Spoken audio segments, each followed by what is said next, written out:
Love to hear it. Yo, what up? Love to hear it's it. your boy. See, the problem with dropping them frames is somebody has to pick those up. Somebody has to pick, like, come on. Someone just And they've you know, got a long stream. Yeah. There are just so many on the ground. Yeah.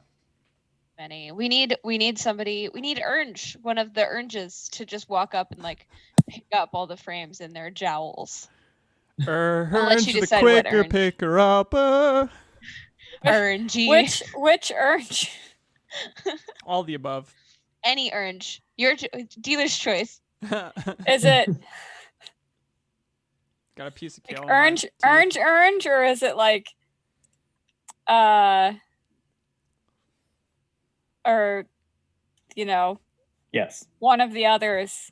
Oh my gosh, that's a good name option though. Orange. As a Ernge. If we I'll keep that in mind for an NPC. right. Or if one Yeah. of you dies. That's one I would instantly When, recognize. not if. when. Sure. Speaking of which, did we sleep? We didn't go to sleep, did we? Yeah, remember because I rolled another one on the fate die? Yay. Right. Mhm. So do we get more health points? Because Yes. I currently don't have any health points. Everyone recovers a D6 of health for resting. Okay. And yeah, we now that we're live, we should probably like introduce ourselves in the stream and everything. I don't know. Sounds intense. And I guess. So Yeah, sounds like a lot. Sounds Yeah. invasive. So, welcome everybody. Welcome to the Growling Goblin Studios Twitch stream. I am the Dungeon Meowster. I almost tripped up on my own name there. Alon, you can follow me on Instagram at the Dungeon Meowster. But right now, I am Gorm Lawson, and we're going to go around and introduce to you the adventures of Mörk Borg. This is, I believe, our 7th adventure. And Oz, our DM, will kind of tie this all together and talk about some of the charitable things we're doing through this adventure. Last, but for the moment, my character is Gorm Lawson. Gorm is kind of a teetering point of true neutral who has no allegiances except for to moving forward. And up introducing themselves after me is Sanji's Closet. And before Kim goes, I'm going to just say you need to follow Sanji's Closet right now. Go straight to that Instagram story and look at that cool dark crystal. I don't care if you know of it or if you I can't say you can't like it, because if you've seen it you love it, but go and check out that cosplay that Kim's building. Built. It's done. We shot it yesterday. Yeah. With a gun. Yeah. Yes. That's what you do with finished cosplays. No, Pa, he's my cosplay. I'll shoot him. And that got dark real quick. We are in Mörk Borg. Welcome. That's true. So I am Sanji's Closet, Kim. I'm mostly cosplay. I just finished Rian from the Dark Crystal, which is very exciting. He's sitting in the back corner here. And did a very safe photo shoot for it yesterday. And by that I mean me by myself behind our apartment complex with the photographer on FaceTime. So FaceTime photo shoots are actually really fun. It's nice to kind of see what's happening on the camera as you're doing it. Not as scary as regular photo shoots. So and if you follow me or if you plan to, keep an eye out. I'm putting together some educational resources for the coming school year to help those people who are learning from home, because I would like to encourage everyone to learn from home this school year instead of sitting in a classroom, potentially spreading a pandemic even further. So, But tell us how you really feel. that involves more expletives than I'm allowed to use. It's true. Well, I mean, for every expletive, you just have to tip to our charities that we'll talk about soon. I'm a teacher. We're broke. So thank you, Kim. We're going to now jump over to Vi. Vi knows a thing or two about photo shoots, socially distanced photo shoots. I do. Because they've been doing them throughout this entire time, and you can see way more by following them on Instagram at lit with an L, not wet, which is cuter. Wit is the gamer tag that I tend to use because Violet was taken for some reason, and I wasn't gonna be like Violet 2 because why would I do that? XX Violet XX. Oh yeah, that's how it needs to be. Just keep adding Vi's. I'm honestly disappointed that it wasn't Violet 69. Vi is the Roman numeral for 6, so it's 666 Violet, which is I'm learning. That's the most Borg thing that's going to happen, and we're only a few minutes in. Only a few minutes in. But yes, so I have been doing a lot of photo shoots by myself in my backyard or in the front of my apartment complex. I am a LGBTQIA positive person of color cosplaying in this wonderful space that we have created. So I'm right now blending a lot of activism with a lot of content creation. If you would like to follow me, I just hit 10K on Instagram. I'm also on Twitter. I talk a lot about Critical Role. Woo! And I make a lot of things, be they paintings or costumes or photographs. So I play Gilbert the Fool. He is a incredibly cocky, on the chaotic side of good in this campaign, and right now he is being edgy as always. So I'm gonna throw it to Mr. Ben. You're muted, bud. You're muted. Jumping right in muted. Classic. No, you're still muted. Almost. There we go. There it is. Hi. Well done. I'm the least interesting and entertaining person in this group. That's not true. Boo. I'm drunk. Is that negative self-talk? We don't do negative self-talk here. That's my friend. You'd be nice to him. Yeah, don't you dare say that about Ben. All right. Ben's a pretty cool dude. Thank you. Sometimes he brews beer and sometimes he posts on Instagram, and that's about it. But I also play Scrum. Scrum is a gutter-born scum who has a friend, and only one friend, and no one else in the party. And that friend is a skull named Bob. And we stand Bob in this house. We stand Bob. I love Bob. This house too. Kim, I forgot to ask you, who are you playing in this campaign? I realized that I forgot to introduce Ernge, and really all that you need to know about Ernge is that he has a lot to say.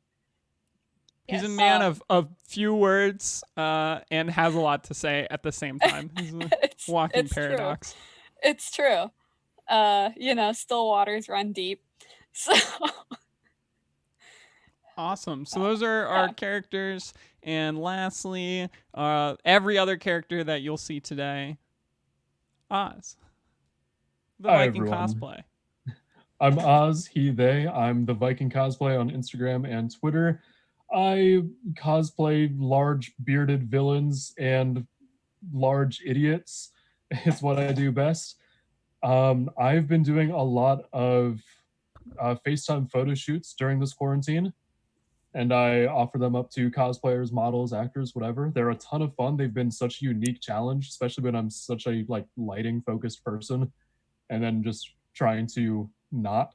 The number of times I've gone to reach for something that's 100 miles away from me in a FaceTime photo shoot to try to adjust lighting, it's terrible. And I've also been making a ton of art. I've been doing some art for this campaign, taking up some commissions, all of that. And it's just been, creating stuff and spreading the word wherever I can. And as always, this stream is supporting charity, and we will continue to donate to the NAACP Bail Fund for this stream. Huzzah! Any donations that you make, whether that be by using the donate link below or by going straight to the NAACP donation stream, are much appreciated. We are really happy to be able to play, but we're also really happy that we've been able to kind of give a little call to action just thank you guys so much for journeying with us, adventuring with us. Now we're going to kind of jump into things. Oz is going to bring us up to speed on where we're at from last time. My cat is going to knock some things off of my dresser behind me, and we're all going to have just a great time. So. Well, now I'm invested in Zarko about to throw the wild pussycat ears off. Yeah, Zarko's really had it out for any cat that comes into this this household, and so those wild pussycat cat ears are prime target number one lately. It's pretty impressive because for those who don't know, my cat's like under 5 pounds, so she really has to go for it to move things. And don't tell her about your upcoming Catra and Catwoman cosplays. I know. It's actually it's going to be a cross. I'm going to do both Catra and Catwoman. That at actually, the same time. Mm-hmm. Have you seen? Not to get really deeply into She-Ra, but have you seen the vintage animation episode of She-Ra where they do a Cowboy Bebop looking bit? I have not. My favorite part of that was so throwing good. it back to the original She-Ra animation. Yes, That was funny. That whole sequence makes me really happy. It's the D&D episode. It's really great. But yeah, I'll do Troa. We need to do the original Gundam pilots at some point. You got a great Catra hairstyle right now. You don't even have to have a wig, Kim. Do it. I will shave if I get to be duo. We could do Gundam Wing pilots dressed as Sailor Moon characters. Also on board for this, but we all need the helmets. We all have to do the helmet. Yeah, of course. Yeah. Now, I still think that the 5 of us would make for a fantastic Thundercats group. That too. Absolutely. Please. I would be so all in. I'm so down. I still want to get together a group for this 80s mecha anime that Oz and I have been watching. Oh my god. Kim has had this animation cell for what, 3 or 4 years? Since 2016. Okay. Yeah. She had no idea what it was. The person she bought it from had no idea what it was. It was just this really cool beetle mech. And so eventually we framed it and we put it up here in this new place. And I sent it to my mecha guy, because who doesn't have a mecha guy? And he was like, I don't know what this is. So I sent it to my mecha guy, and he recognized it as being from this anime Aura Battlers Dunbine from like, what is it, 82? 82, like I think, yeah. It's not streaming anywhere. It was ludicrously hard to find, but we eventually found a Blu-ray of it, and it's really good. The art's really pretty. Imagine like a world under the ocean populated by fairies, but they also have mech battles. That's amazing. Wait, the fairies have mech battles? Or no, the fairies just live in the world, but the humanoids have mech battles, and they kidnap humans from the surface world to pilot their mechs. And when I was looking it up, there was a Forbes article that called it the only isekai anime that matters, which is very strange. Don't know what that's doing on Forbes. The art's pretty, though. Clearly, there's really a mecha fan on Forbes. Pretty art is really all I want. And it's beautiful. Yeah. And underwater fairies, and if possible, underwater fairies piloting mechs, but you know. They're in the mechs sometimes yelling at the pilots. Well, that's good. Oh, are they saying, hey, listen. Hey. So yeah, anyway, Mörk Borg. Where last we left off, our adventurers, our heroes, our intrepid quadruples broke through the surface of the ice of the Mirror Lake. Underneath it, they found this orb that was glowing and pulsating light with what appeared to be spirits floating around it. So they brought it back to the surface, resisting its pull, the urges to be pulled towards this orb. They smashed it, releasing the spirits inside that flew back inside of the old schoolhouse. It seemed to be the spirits of the children that had been petrified and then consequently turned into piles of dust. Lost from their bodies, unable to get back, they were able to commune with the adventurers, and the adventurers able to speak with the spirits by writing on the chalkboards in the classrooms. The traveling companion, Glenn, definitely not Danzig, had a scroll of um, death visions, essentially. And when used by Gilbert, saw the journeys and the consequent death of the messenger that was found dead inside the school. Seeing him run or move away from the kingdom from whence Gilbert came, then being chased by the familiar and long dead face of Lord Jessica before meeting his fateful doom at the end of a flaming mace. Where last we left off, the adventurers had taken a rest and had gotten another misery rolled, which is always fun. Let me find which one that was again. Oh, right. Classic 5-3. And birds shall fall dead from the sky. Now makes two miseries, with the first one from the first session, the first night they slept, was look to the west. Forth comes fire and a horde, and the kingdoms burn. So we are at 2 out of 7 miseries. Our adventurers have briefly spoken to the spirits of children and have seen the cause of the death of a messenger. I'm really invested in Is how there long it's anything taking like- my cat to knock this off of my dresser. She also just stared at it for like it was a good 4 or 5 minutes while you were talking about the children's spirits, and I was like, is one of them with us now, Zarko? She's just staring at the wall. Bust out the Ouija. Oh yeah. I just need to know if the death of a messenger is anything like the death of a bachelor. Because there's a lot less singing going on right now there. I'm gonna quickly kick Ben from the Zoom call. No, leave him be. What, Sometimes what is Brendan our- Urie has rights. What is our song of what's our song of this campaign? Oh, right. Let me go back to the Discord to remember. It's okay, I can grab it. Here we go. So the song for this week's game is Queen of Borrowed Light by Wolves in the Throne Room. What tier? I'll drop that link in case anybody decides that they want to listen to some atmospheric Cascadian black metal in stream after the episode or during, even better, the intermission. But for now, There you go. we're going to jump right into it. We just slept. Yep, so you all recover a d6 of health. Okay, I recovered my health. Orange didn't lose any health. Nice. I also recovered some That's health. nice.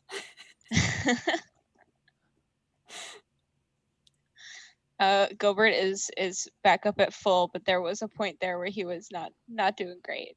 Gorm wakes up and he's like he's still like really sore. Some of his wounds are still kind of like they're scabbed over, but they're definitely like that scabs where if you stretch, then they like tear it back open. And yeah, he's still not 100%, but he looks immaculate. Just the recent Gilbert. ash rain, he probably used the ash to exfoliate. Oh yeah, and he's just like, he does the Neutrogena commercial, like, and like it all falls off his face, and Right. he's just like dewy and beautiful. Meanwhile, Gilbert like picks up his head from like sleeping like this, and you can tell that 2 black eyes have formed after hitting his head repeatedly on the ice. Not looking really Gilbert, great.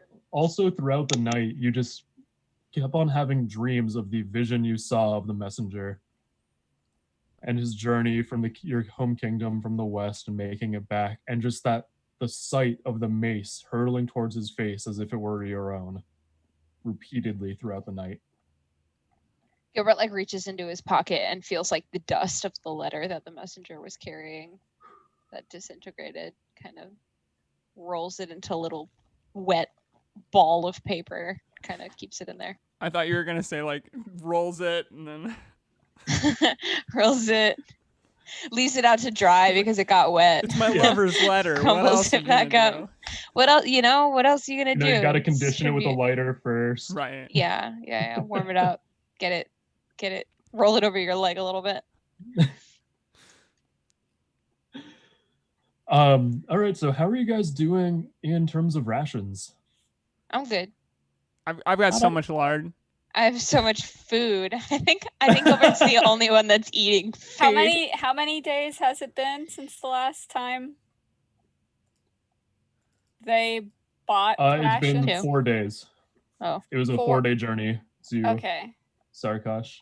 Okay. Oh, I think I already took that off. Orange is good. Yeah, I need to take off my pocket pepper because that didn't just survive the swim. There's no way. I feel like Orange slept probably decently well too. He just curled up next to his mule. You see Gorm eating his breakfast, his typical breakfast of just a nice squirt of his Go-Gurt lard container. Yeah, out of his water skin. But then he doesn't have any pepper to throw into his mouth afterwards, and he's just like, oh, the pocket pepper. It's not the same. He has a forlorn look in his eye like Zarko does behind me right now. So, as you guys are eating up your rations in the morning, Gorm, the water that you drink just sickens you. You have to like stop from retching and vomiting as you drink water this morning.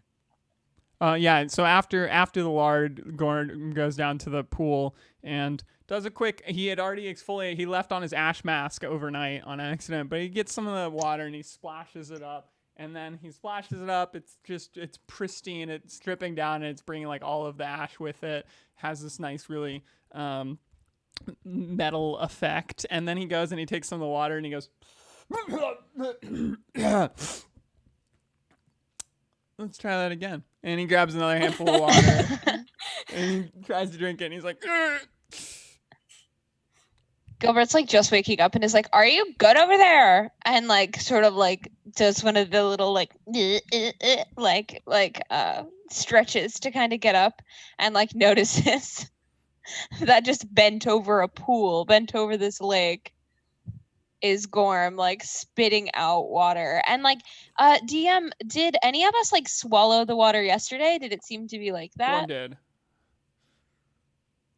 did. So some of you did, and the rest of you that are drinking water or whatever, it seems perfectly normal.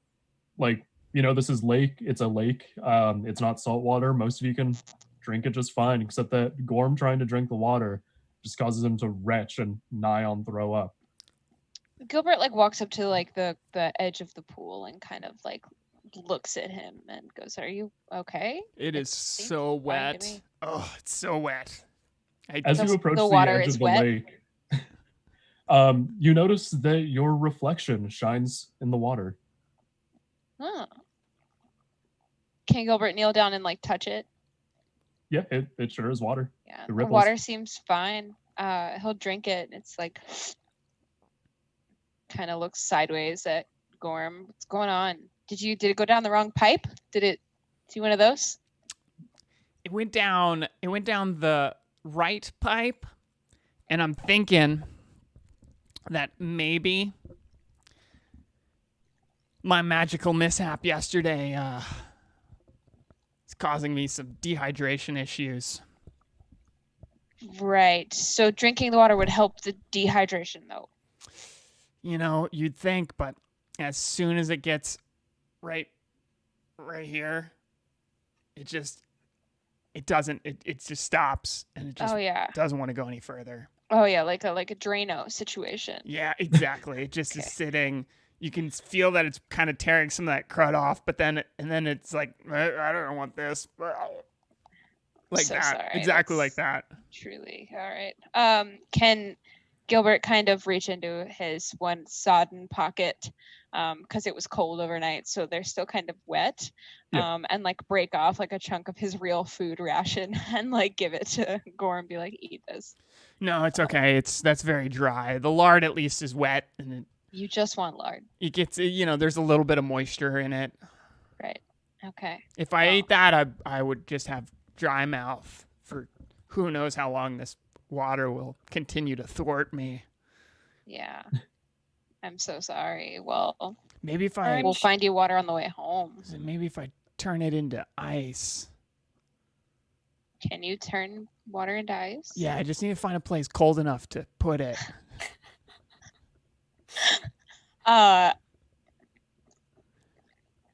Gilbert like leans over and like scoops water like into his hands and then like walks off with it and like goes and brings it to Orange and goes, Orange, drink this. It's dangerous to go Like, alone. holding out the water. Orange just takes Gilbert's wrists and lowers it down so that the dog can drink, and then Orange goes down to the lake on his own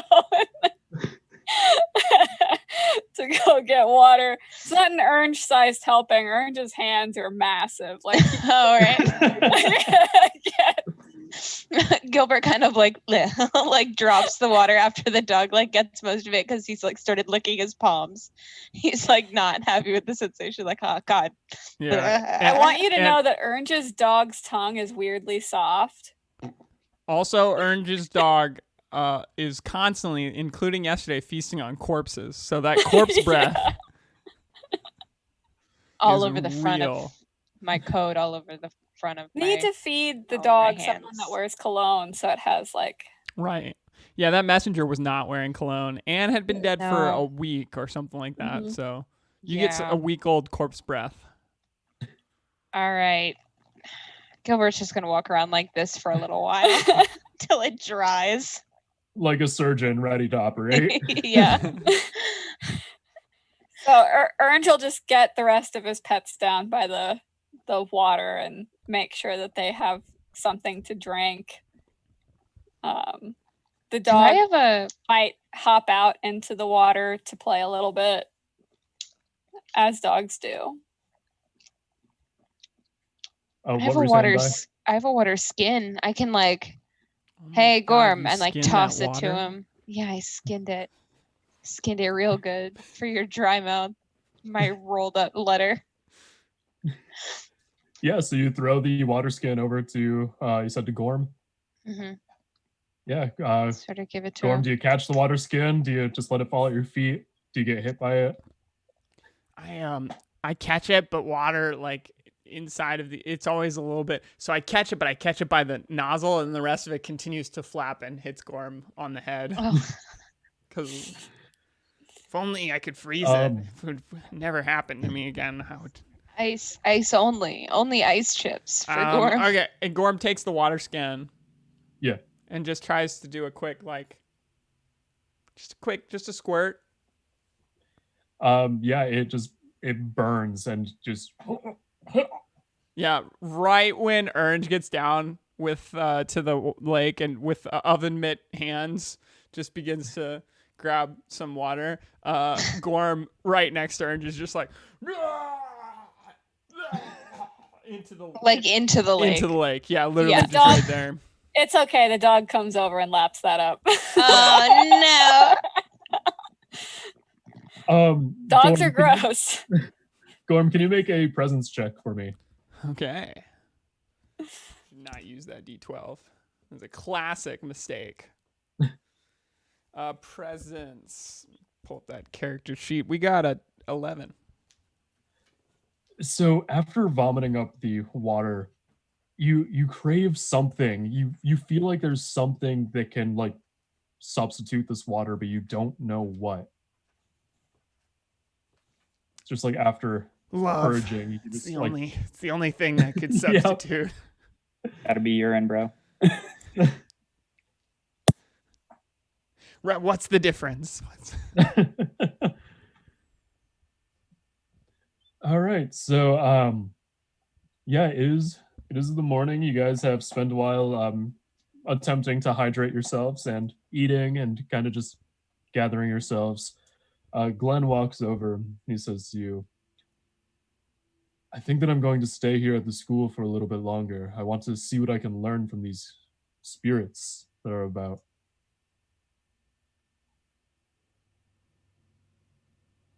Did you want some help with that?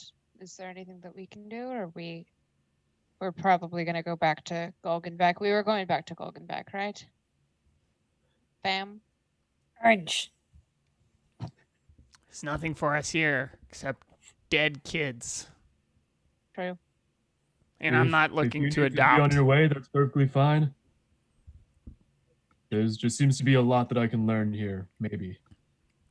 Orange does put his hand on Glenn's shoulder and leans down and looks at him very seriously. And he doesn't want Glenn to erase the beautiful drawing that he did with the other kids on the board. And he just, Orange. And he looks at you and just nods. Orange nods. Glad he understood. Glenn, I know you've always wanted to, transition from your research into music, and I feel like this is a very inspirational place for that. So I hope it goes well. And he puts a hand on your shoulder and says, I don't know what I'm going to find out here, but when you go back to Galgenbeck, tell the children not to walk my way. What they hear, what they say. I see you. We can do that. I'm not sure that this entire party can be necessarily trusted with children, but we'll absolutely do our best to see if we can get people away from coming back to the school. I don't want anyone else to get hurt here. I can see what I can find out. If you get any word, will you send us a letter? Can you tie it to a leg of a raven or something and sort of send it in our direction? Well, seems like you haven't had the best luck with letters getting to you. Well, they got to me eventually, so. Well, that's true. As long as we're getting some kind of message, and I'll like relay like the area that we're staying in to like the Poltroon location. Perfect. Okay. So Scrum is just now waking up, right? After all of this has happened. And what do you do? He just brushes the ash off of Bob, and they nod to each other and go over to the lake, just splash their face with some water, realize that there is now Gorm vomit in the water, and just kind of like splash it away. Like you're in a pool. We call it like a spider. grommet. Yeah.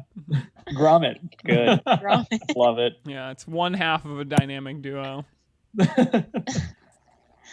Grommet and Grommet. We need to get you a pet named Wallace now. Mm-hmm. Yes. Gorm, and Wallace. So Gorm quickly kind of gathers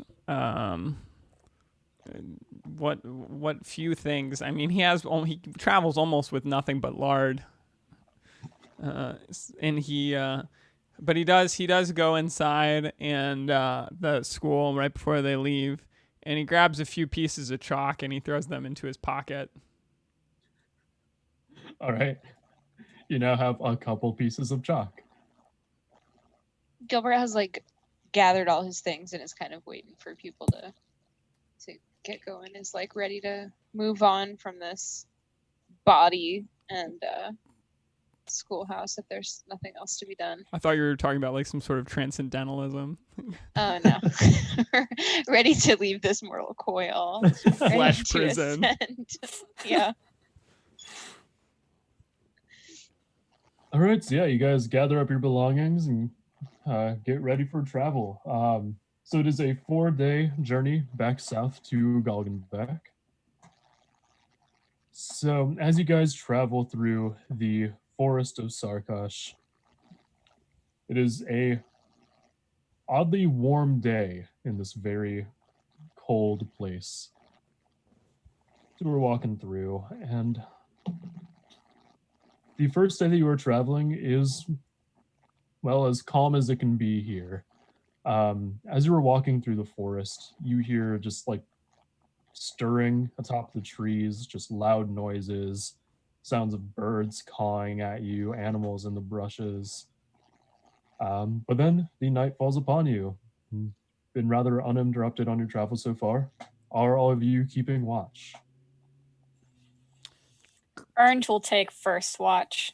So, question: This is nightfall on our journey. We've been traveling for 1 day, but it is a 4-day journey. Yes. Okay. Orange will take first watch. Mm-hmm. Scrum will take second watch then. All right. Gilbert will do the last chunk till morning. Okay.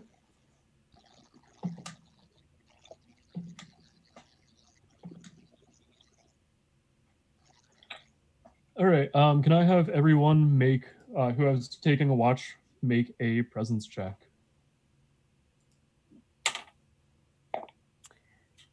Orange got a 13. Gilbert has an 18. That was going to be a strong 7. But So the challenges are -2 for me for that skill. Doesn't do anything. not going to help you much with the 7. Strong roll to get started.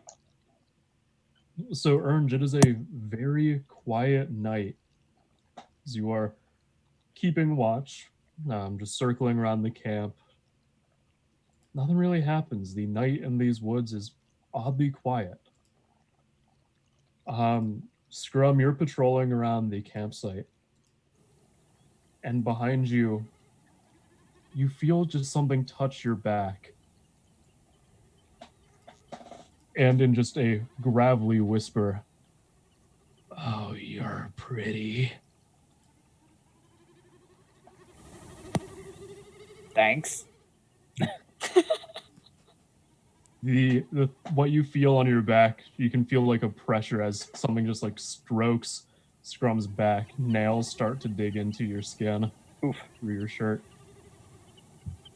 Scrum's going to turn around and face whatever's there. So there is a man whose skin is boiling and just like pus pouring from these boils, skin melting off of his face, eyes completely white, as he just continues to stroke at you and says, "Oh, you will be perfect."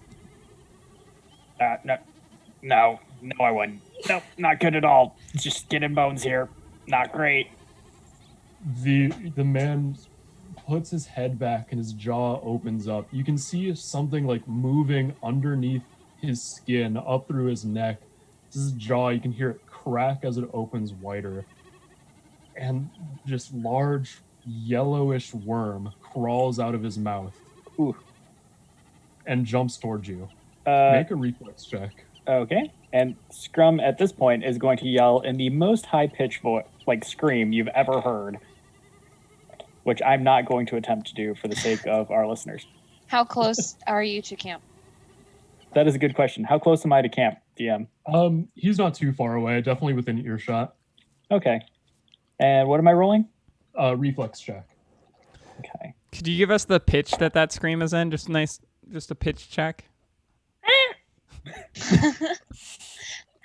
It goes higher than that. That is an unnatural 20 with a -2 to reflex. Unnatural. A dirty 20. Dirty 20. So as this worm thing leaps out of you, it seems as if it just continues to produce itself from this man's body. As you dodge out of the way, this creature, it finally lands on the ground, being about 6 feet long and about that wide.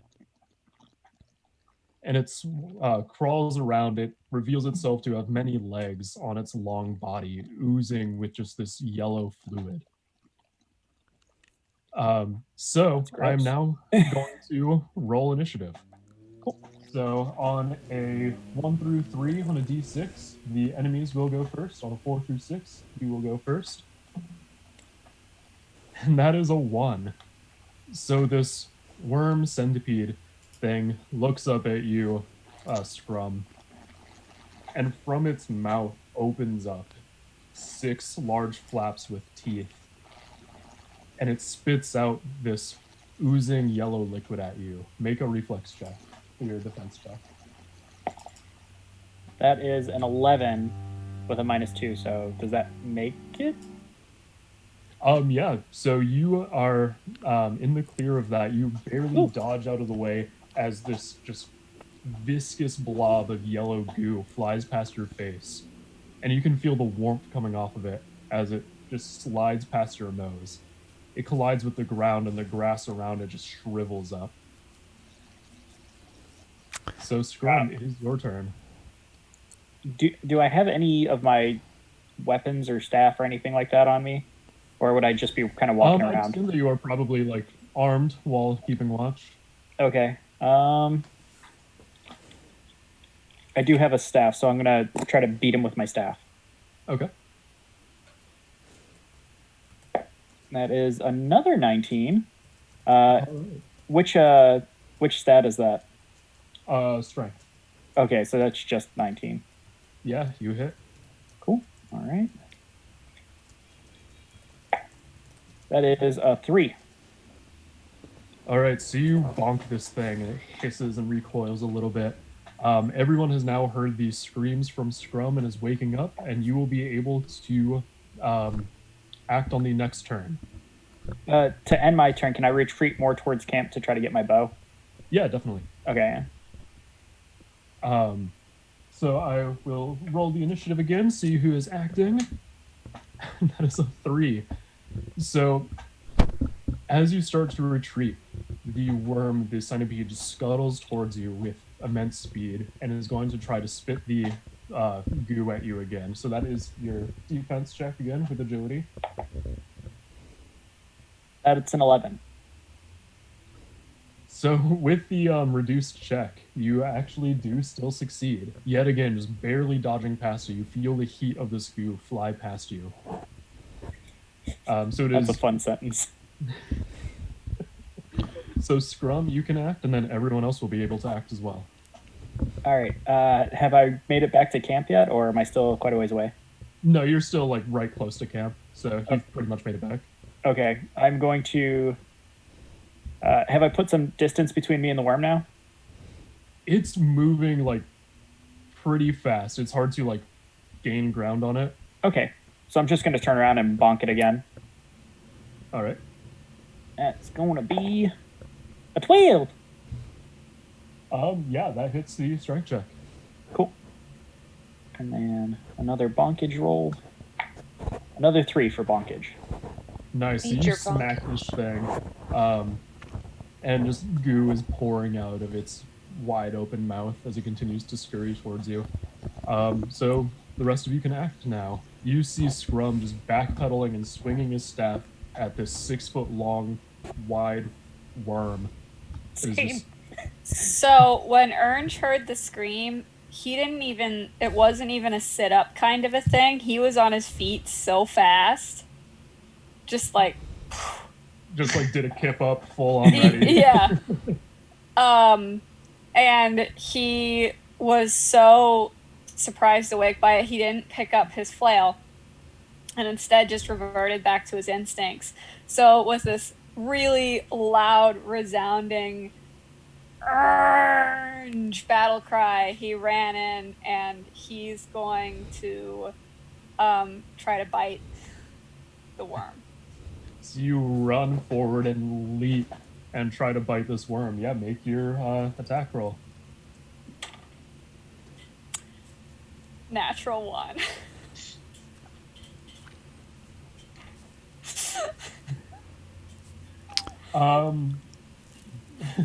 You weren't sure if you were awake or still dreaming. Whoa! Yeah, you just That came was in loud. really hot there, Alon. Oh, what, really? Yeah. Yeah, your audio quality dropped as well.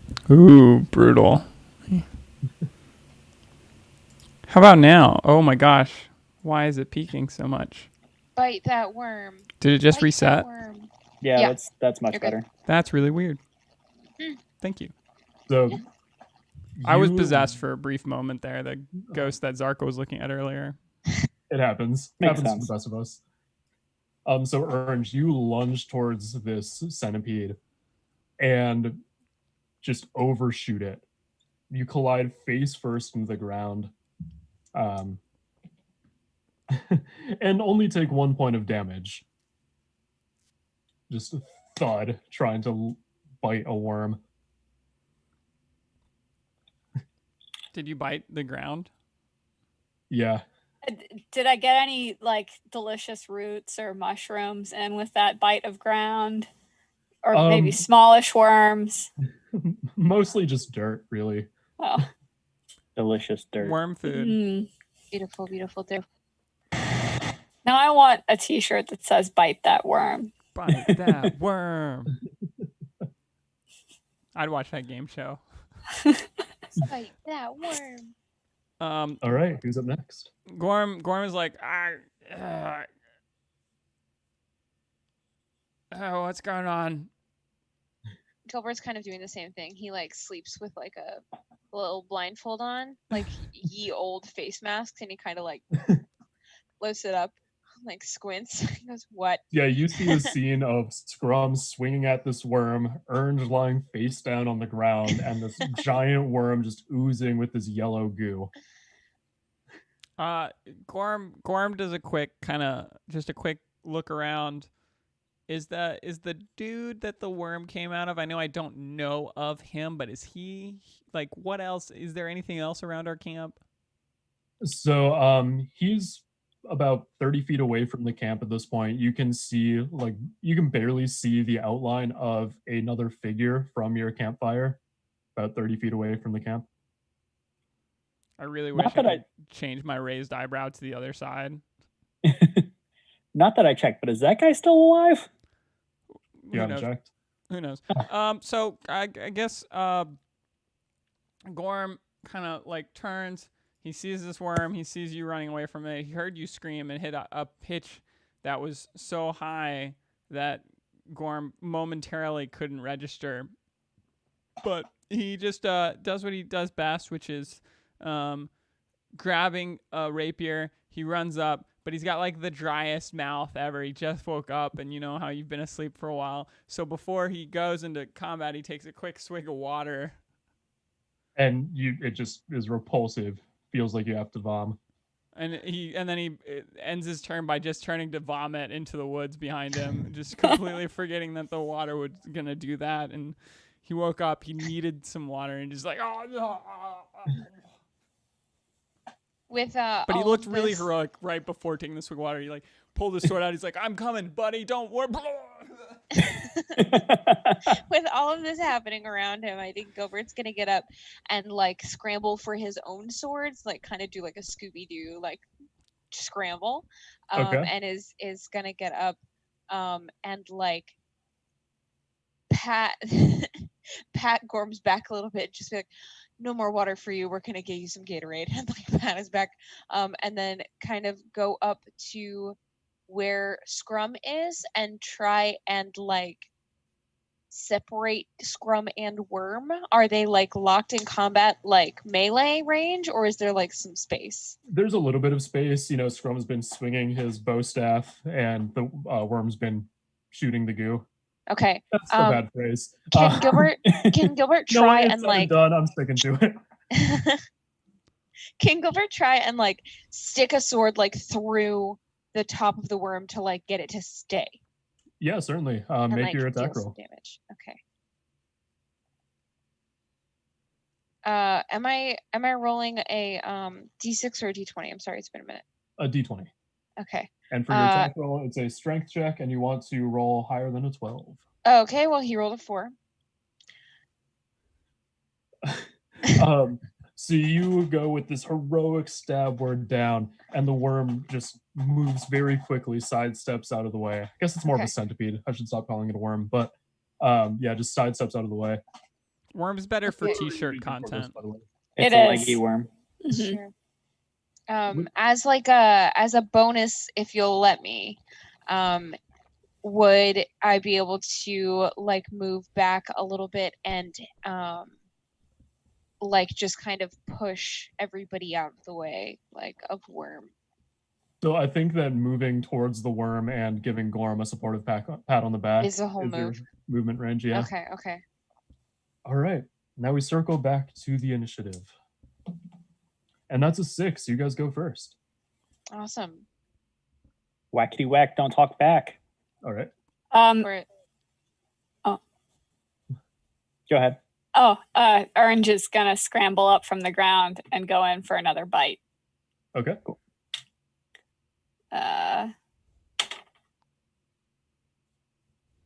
2. If at first you don't sink teeth, try again. Yeah, I think that's how it goes.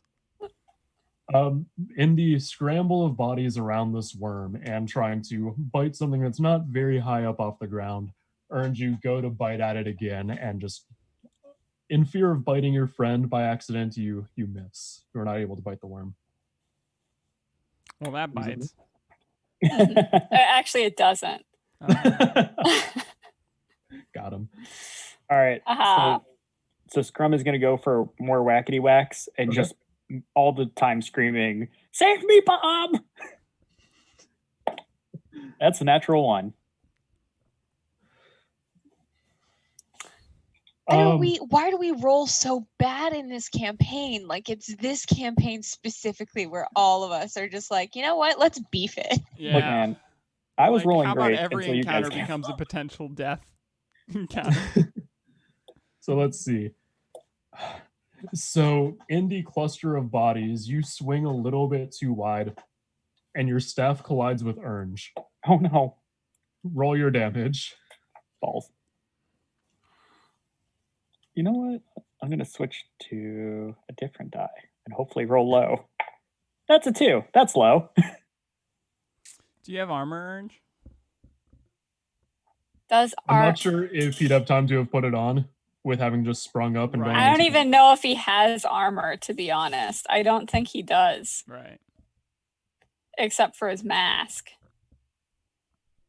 I don't think no, he doesn't have armor. That space is blank.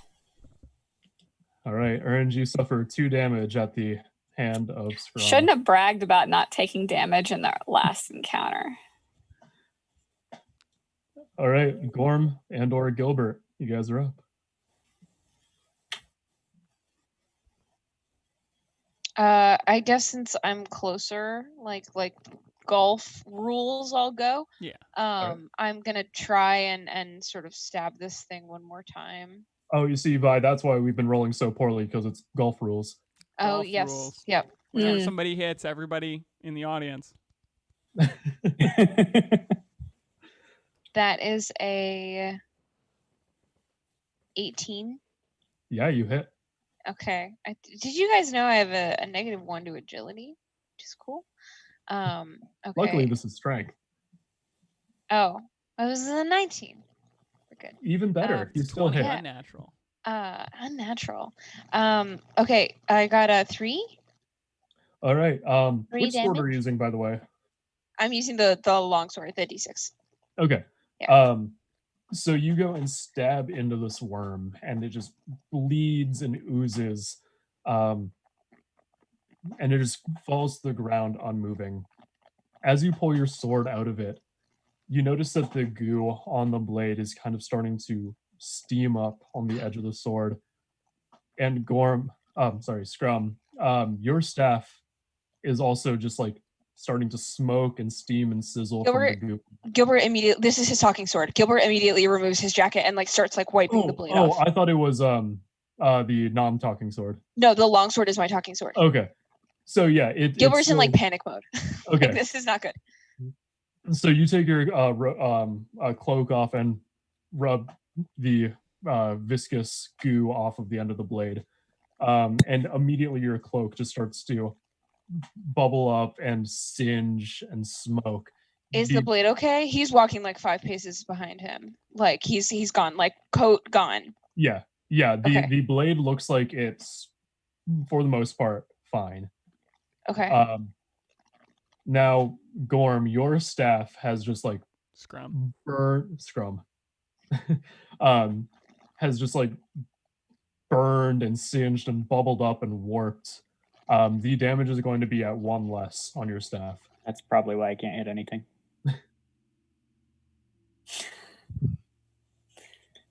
So this centipede is unmoving. It has basically been cut in twain by Gilbert's sword. Okay. Hey, bud, what the frick is that thing? And he's like gonna like sort of lay his sword down and like pick up the blade, like lay the hilt down and like pick up the blade in one hand and like thumb over like where the like acid was and like make sure that like the blade is still sharp and it doesn't have any like corrosion on it, like kind of like scratching like you're trying to get a sticker off. one Yeah. of those. So Scrum, the what the blade is hell? warm from the touch, but it's not taken any damage. It hasn't corroded away. Scrum is still screaming, just bashing the body of this wormipede, Okay. Scrum, where the Just hell like- did this thing come from? locked in constant terror, just still screaming and smashing it. Yeah. The pitch is Um, slowly getting lower as his terror level Yeah. goes down. As the As- adrenaline starts to wear off. Yeah, could you give Or- us that? Could you give us that pitch going lower sound? There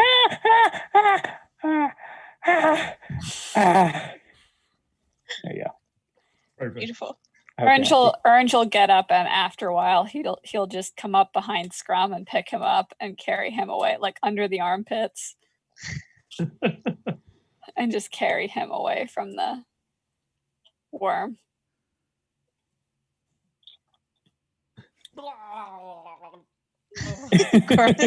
Oh, He's still vomiting. This party's a mess. what's going on? I got a sword. Don't mess with us. Thankfully, I have a sword too. Scrum, are you okay? Just like hyperventilating right now, just like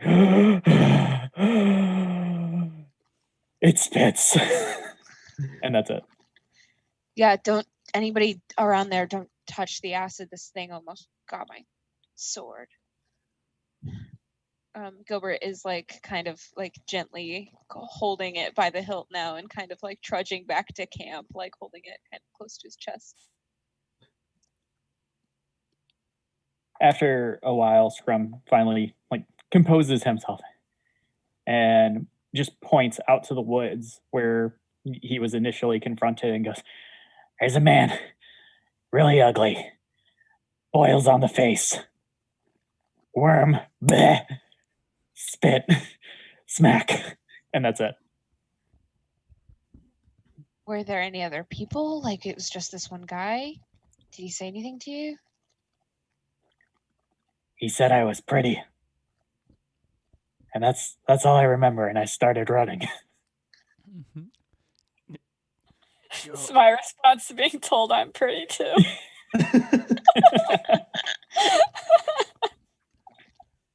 And you said we could see the outline of this man. Yeah, he's about 30 feet away from the camp. Gorm kind of just sneaks up on him a little bit. So yeah, he is just sprawled out on his back.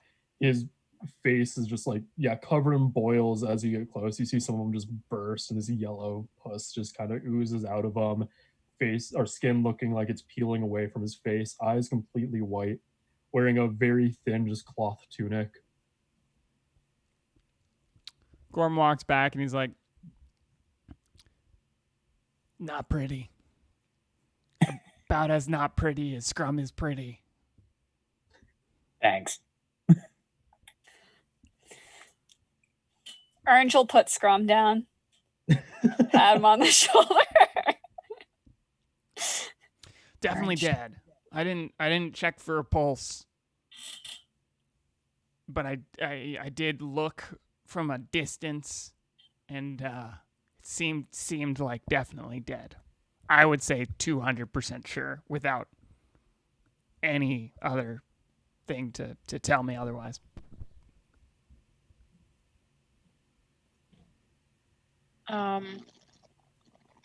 Is he just like hanging out there? Is like his chest cavity depressed? Like is there any signs that like worm came from him?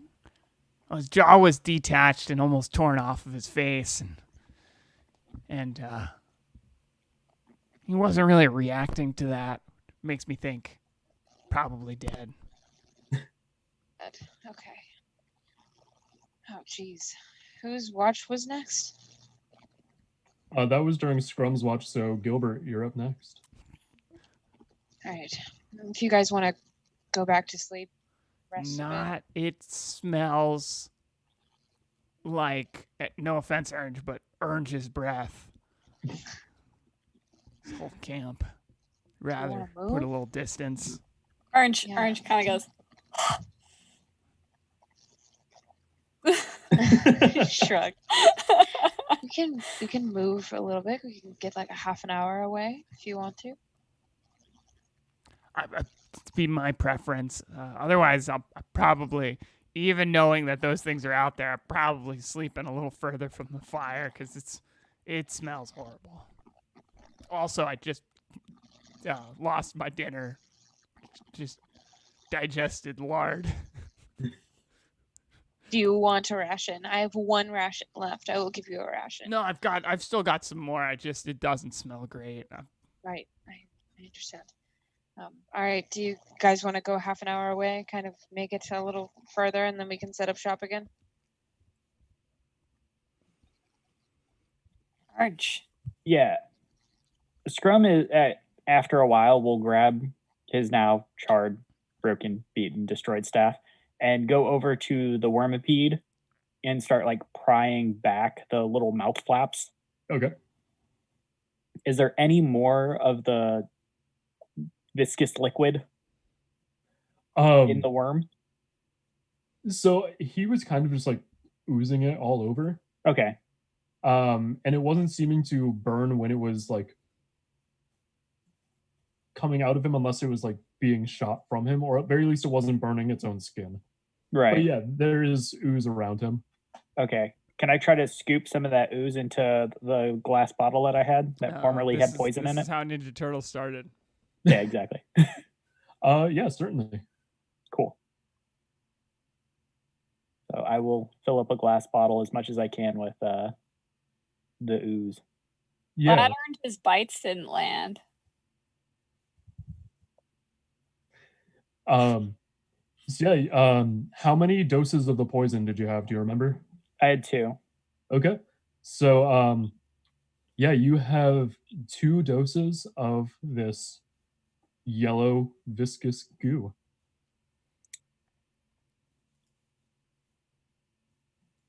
Two doses As they like of goo. Get ready to leave, Gilbert is gonna like hang back and wait for Scrum to come back with his little vial of pus and say, "So, you thought you were pretty?" What? The guy thought you were pretty? That's what the worm said. Did you think he was pretty? What? Did you think he was pretty? No, not at all. Not at all. Do you think this is a valley of beautiful people? Are we in like a Hollywood situation here? Do you think we should look out for more? I think the worm wanted to use me as a kigurumi. Right. It's kigurumi, but spelled slightly different. Yeah. With a C. I was gonna say with a Q, but that works. Yeah, the Q works better. I was gonna say me as M-E, but okay, let's. Yeah. Oh. Yeah. This is why you're an English teacher. Terrible. Nailed it. Well, if you want to sleep on like the inside of camp, I think that I'll take next watch, and we'll hope that there's no more Kigurumi situations happening around here. You ready to go? That's fine. I think Bob will keep watch over me. Okay. I'll make nods. very special provisions for Bob. Maybe put him on a higher pillow so he has a better vantage point. Just put him on a stick. Yeah. Overwatching the camp. All right.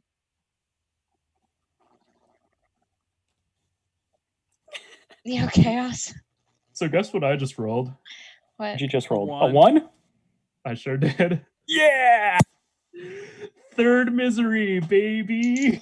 Ah! So, Gilbert, your watch is quiet. You seem to have moved away from whatever it was that found Scrum. But as you're walking around the camp, you hear a loud thud behind you. You turn around and there's just a corpse of a crow on the ground. And then again, another thud, thud, thud, as just bird corpses fall from the sky around the camp. All of you in your sleep, you see the familiar vision of the figure standing on the edge of a cliff face, and he shouts something. Gilbert, as these birds fall around you, your vision just grows hazy, and you too see this familiar vision, this figure shouting on the edge of the cliff. And let's see. Ooh, 64. This figure shouts, "Those who walk on two legs shall be nameless as the beasts of the field."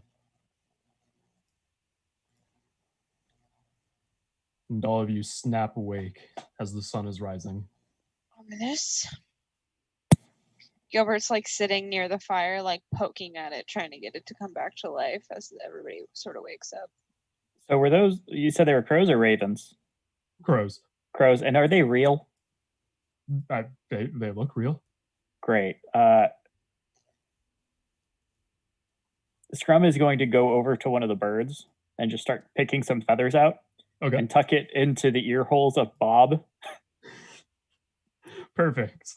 Orange the dog is going to go and help himself to a crow. There are plenty of dead crows around you that have fallen from the sky. Orange will probably also, is the fire still going? Yeah, it's kind of like on its last legs. Gilbert's like poking it. Orange is gonna revitalize the fire a bit, and then he's gonna pull some feathers out of some crows and toss them on the fire to roast them for breakfast. Perfect. Yeah, you guys have some nice roast bird. Also, I'm terrified of just rolling straight ones on your travel back to Galgenbeck and just ending the campaign. But then we could play Made RPG. The inevitable next step. Right. Mörk Borg to Made RPG. The Mörk Borg to Made RPG pipeline. Yeah. I'm rolling. So one of the things I learned as I actually did some more reading into my character is that at the beginning of each day, I carry around a portable, what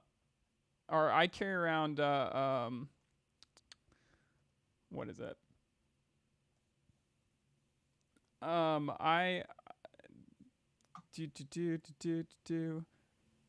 never mind. I just was reading the exact wrong thing.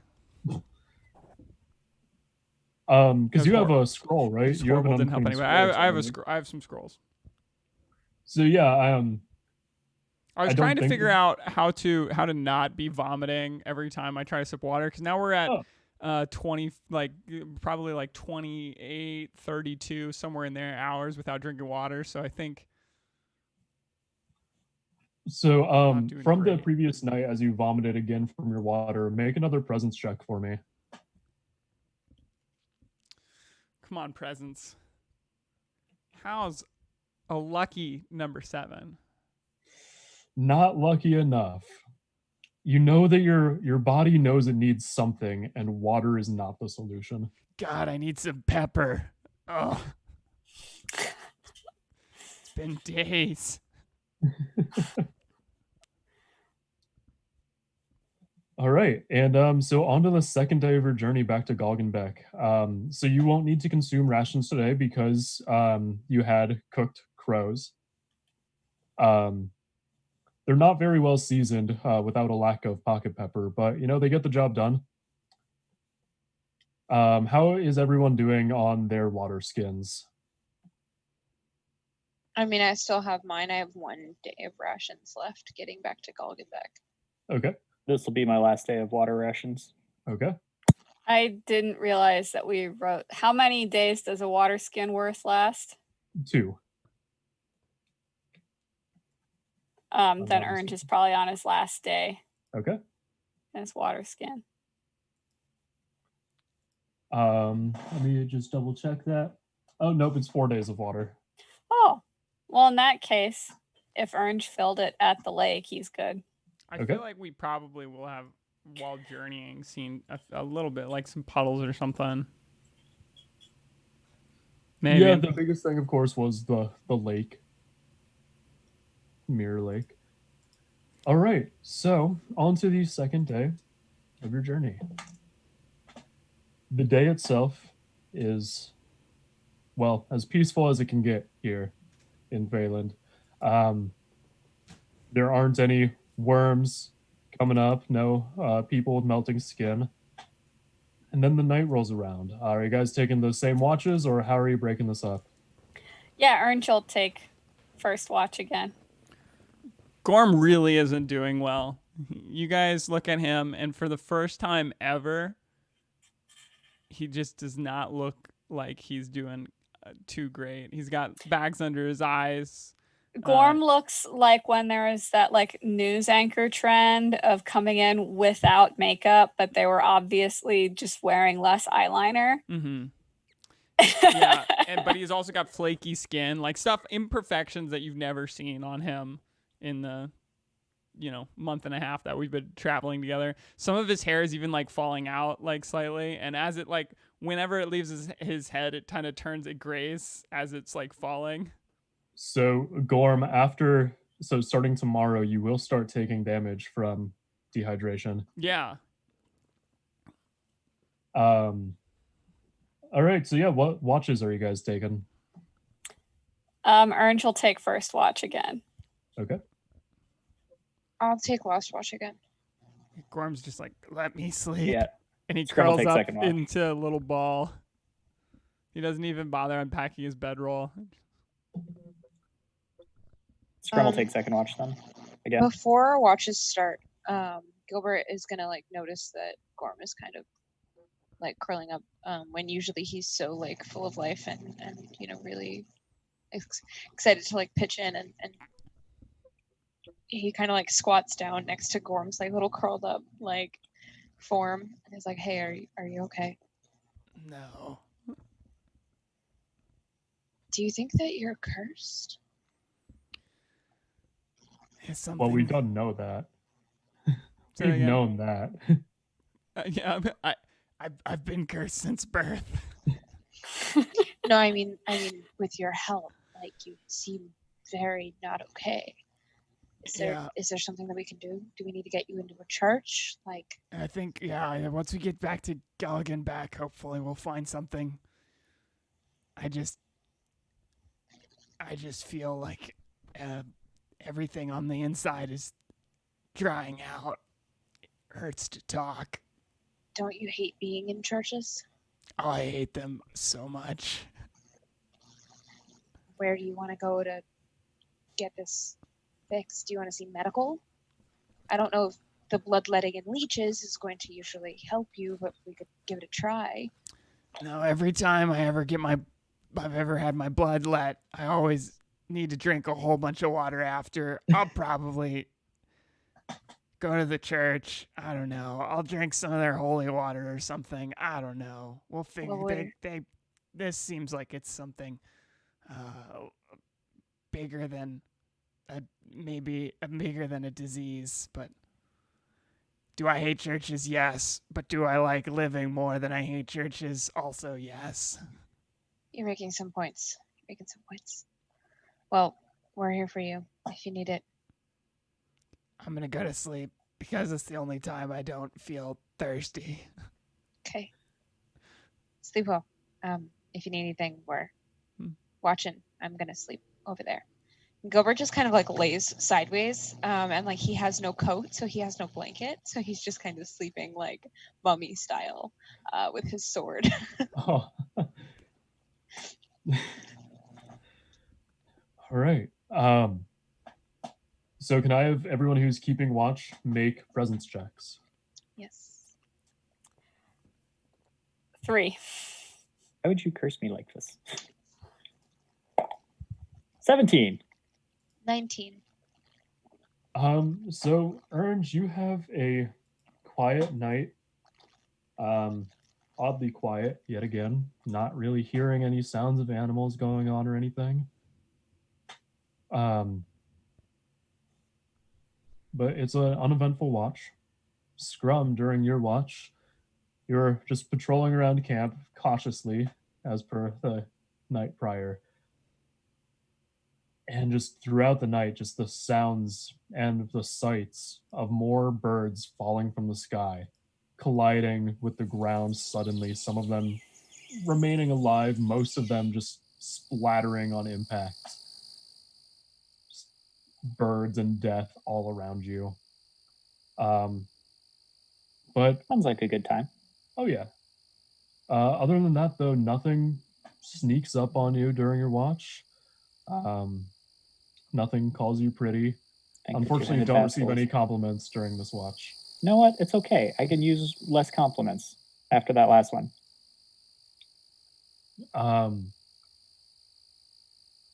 Gilbert, during your watch, as the sun is starting to rise, you can still see the smoke filling up the sky, and it seems darker now than it was a few weeks prior, just billowing from the west. He It's kind of helped to. coughs. What was that? He kind of coughs, Yeah. like picks up a dry cough during his watch. It's definitely helped as kind of helping as a compass when you just see this smoke constantly billowing and pluming from the west of this land, filling up the skies. And now time for my favorite roll. 3. All right. So the morning rolls around. There are, of all the corpses of birds that litter your campsite, only 2 of them are preserved well enough. The rest have been splattered from impact. Ernst the dog, I still imagine, has quite the feast. Oh yeah, I mean, guts are what dogs don't care. So Orange will take the 2 intact ones and strip them and throw them on the campfire again. Which I suppose split between the 4 of us is like a half ration each. Um, Crows yeah, are largish though. I'm gonna say that for simplicity's sake, it is able to fill you guys up for the day. Nice. Okay. Now let me see. Man, misery dice more like feed us free ration dice. Yeah, misery dice, more like dinnery dice. There we go. Had to find a rhyme. Alrighty. So, and as a day rolls by of Gorm still not being able to hydrate himself. Yeah, should I roll again? So what is it that you do? What are you trying to do throughout the day? I mean, Gorm through the night? Continues to at least try to drink water because he knows he's dying. It is of course the same experience. But as you vomit again, roll another presence check. These vomit presence checks are really 12. So can we go to at this point your Dollar body Tree eventually and just get some raving toothbrushes? You're not muted, Ben. Flipped it from off to on accident instead of on to off. Like, hey, let me make sure everybody hears. This is important. My bad, yes. And from just a couple of days of just being so dehydrated and vomiting, not helping your cause, as this 3rd day, you retch and recoil from the water that you try to drink. As your eyes are closed, as you're hunched over, you have the vision of just you spewing the ash out of your mouth. And it feels like that might be what can help your thirst. You guys, I just had a vision. There's no chance it wasn't brought on by 3 days of not drinking water. It seems much more prescient than that. Tell me if I'm crazy, because I'm slightly hearing somewhere else at the same time. But I'm thinking I gotta throw up more. What do you think? I don't think you're crazy, but I think that we need to see something about this. We don't want you completely keeling over out here, so we should rush you to some kind of something. We need to ask around. Right. Gilbert doesn't speak for all of us, but you're definitely crazy. Okay. But I agree, we should get you checked out by something resembling a medical professional. some sort of licensed somebody. Definitely crazy. Orange kind of hunches down, puts his hands on his knees so he's at Gorm's height, and just Orange. And then he picks him up and he puts him on the mule. Gorm, as soon as he gets to the mule, he kind of just like curls up, like he's like laying over the mule almost as if he was like a corpse, just like laying there dangling, just being like, God, it's so hot. Meanwhile, what's the temperature like? Is it really hot? No, it's not. Yeah, but you can see that Gorm's like sweating profusely. It's cold, but it's like he's got sweat dripping off his arms as he's riding this mule. Let's see. If only all the Karens would wear their face masks. Oh. Maybe I'd be less sick. Oh. So Alon, do you remember if it was a D2 or a D4 of damage for malnutrition? Sounds like a DM's rule right there. I don't remember what the... I'm going to say it's a D2. I can do a D3 if you want. We'll split the middle. I'll do a D3. Yeah, perfect. I like that idea. Yeah. 1 All and right. 2 is 1. 5 and 6 is 3. All right. Here we go. So I rolled a 3, so that is 2 points of damage. 2 points of damage. Just from being so cotton-mouthed and vomiting. Definitely doesn't help. Doesn't help. All right. Zarko came running to my side because Zarko knows through. Gorm is dying. Zarko's like, let me help. I love Zarko. So the day goes by without a hitch. Same watches? Same Sure. watches. And watches. All right.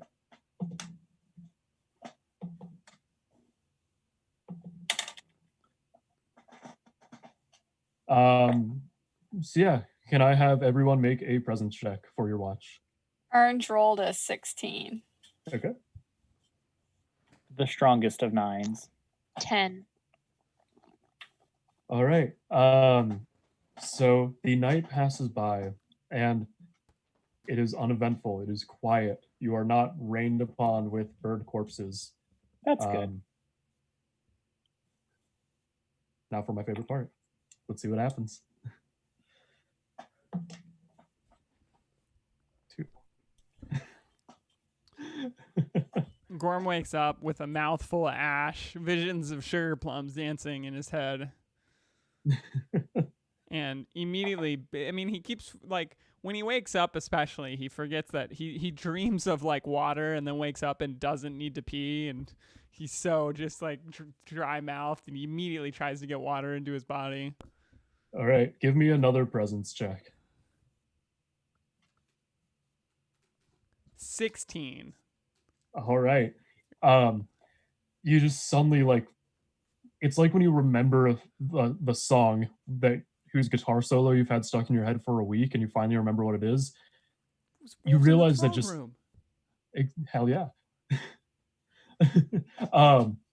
You realize that just somehow whatever it is that you need is ash or soot. Yeah, he wakes up, he throws up, he's like, oh, and he's like, oh God, this sucks. And he goes over to the fire where the fire. Do we have a fire for camp? Have we been setting up fires? Yeah. And he just starts taking the ash. He's just like, I hate myself. And it refreshes you. It hydrates you. It feels the way the water does. He's just shoveling ash in. He's just laying on the ground, just like, Orange kind of notices this and he walks over and he squats down next to Gorm And kind of like before when he had imitated Gorm's face washing routine, he takes a little bit of ash and he puts it in his mouth. And he kind of, And yeah, you just have to like cough it back up. Just, yeah. Does Gorm look better? Like, does it look like his like skin quality is getting better? Like, is he returning to normal? And his Probably mouth wouldn't happen is that like quickly. covered in black ash now, but yeah, like he's not as vascular as he was. He looks like he's rehydrated again. It's odd. He's got a water baby. That's just like by water baby, I mean that feeling and that sound when you can like hear the water swash while you're Tummy tank, walking. yeah. Yeah. Tummy tank. Tummy You've never heard that tank. before? No. Okay. Weird. Every day at cross country practice in high school. Is that helping you? Is that Somehow. If it isn't helping me, I don't want to know. I mean, I whatever works, like whatever floats your boat. Is this something that you still want to correct, or do you want to be, the one that puts out the campfires from now on? No. I probably should have this be looked at. Okay, all right. I mean, I don't think you're crazy, but if you want to, I support you. Whatever I can do to make you happy. And Gilbert just kind of like rolls over and like looks at his sword for a little while, just like, oh God. Gorm turns to the distance, far over some of the like rolling hills. You can see the only piece of Galgenbeck you can see from this far off, which is just the very tippy top of the church spires. Yep. The cross ominously gleaming. We'll get you there. All right. So, you guys make your way on the fourth day to Galgenbeck, go through your remains of rations and water or ash. And by nightfall, you make your way to the city limits of Galgenbeck. Somehow, some way, I'm almost out of lard.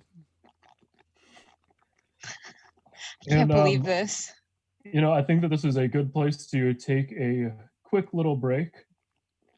Quick 5-minute break, get some more water or ash or whatever it is that hydrates you. Coffee. Yeah. I like to mix a little ash in with my coffee, just to. A little. Yeah, little bit. that's the Fine. flavor. It gives it that smoky flavor. Right. Oh Yeah. God, speaking of, I just pulled out the grounds for a 96-hour cold brew. I am super excited for this. It's for an apple strudel coffee. Oh my God. It is, I tried just like a little bit of it this afternoon after I pulled the grounds, and it is incredible. Zoom is so excited about this that your video is delaying just a little bit. Nice. Oh, no. Yeah.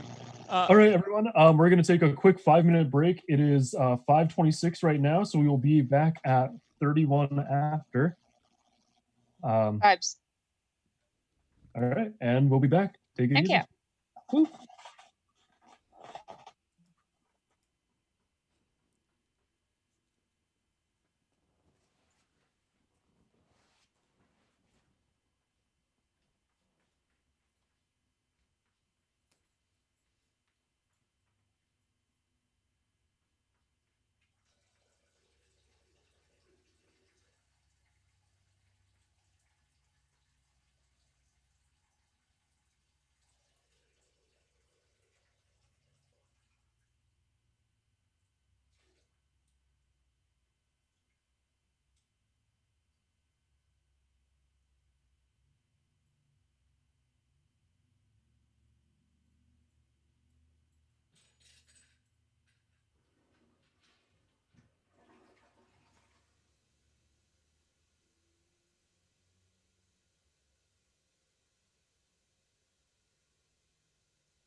All right, everyone, we'll be coming back from a break here shortly.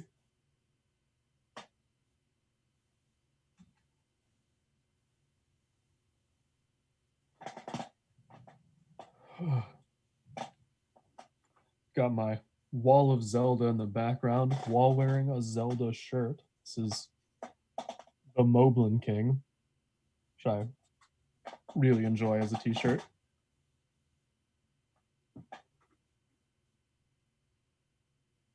I hope everyone's enjoying the stream. And remember to donate if you can. Check out the causes the NAACP is supporting.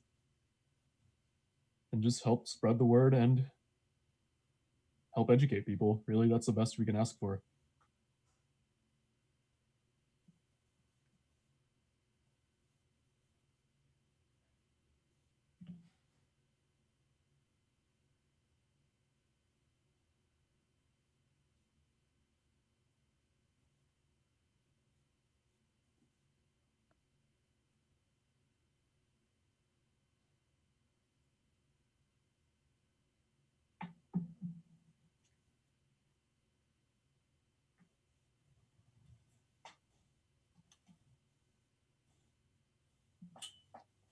Welcome back. Hello, hello. It's trying to get the cat to come hide in the closet since she's so scared of the rain. Oh, But not having it. That's better.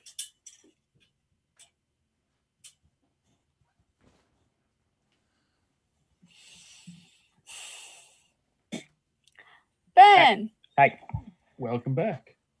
I had to quickly wolf down some mashed potatoes. It was an exciting time. As Alon just Eating stuffs kale. kale in his mouth. Vores an entire stalk of kale. I really wanted a cheese stick, but I didn't think I could eat it in the time allotted. Yeah, I gobbled up some peanuts and it was good.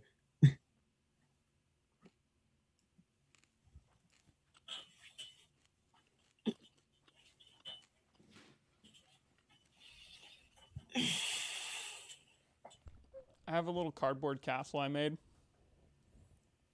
Oh my god. Good.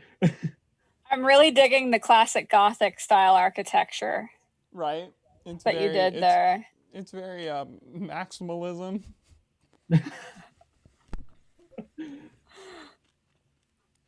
If you didn't already know that Zarka was a queen. Makes sense. Mm-hmm. Oh my god, is that a Kigurumi in the background there?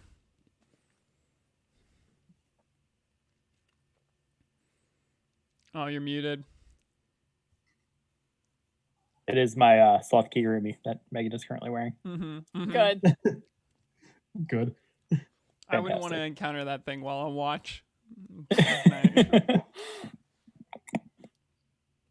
All right. So Hello. now that we're all back, I think we can get on into it. So yeah, you guys approach the city limits of Galgenbeck as night begins to fall. Wait, real you quick can- before we jump into that. Yeah. We're Mörk Borg. You guys probably already know that, but just in case you didn't know, any donations that you make during this game go straight to the NAACP. We are playing as a fundraiser stream to raise money for groups that are doing amazing stuff. So, Speaking of donations, Tim just donated $25 in chat. Thank you so much, Tim. Oh Yay, my gosh. thank you, the Tim. timing Tim. couldn't be better. You heckin' Literally as rock. you were saying that. Oh my gosh, just an absolute legend. Thank you guys so much for supporting us, not just in the Mörk Borg stream, but whether that is as Sanji's Closet, Vi cosplay, the Viking cosplay, Drunkle Ben, or Goblins and Growlers / the Dungeon Meowster. We really appreciate y'all just supporting us as we kind of pursue our dreams. So speaking of pursuing dreams, Gorm just had dreams of nothing but drinking ash, and we're getting towards Galgenbeck. Would you say he just woke up with the inexplicable need to suck some ash? Just to get all up in that ash. Really, sometimes you're hungry for some ash. Mm-hmm. I'll see myself out. Goodbye. Hey, I mean, whatever works, whatever suits your needs.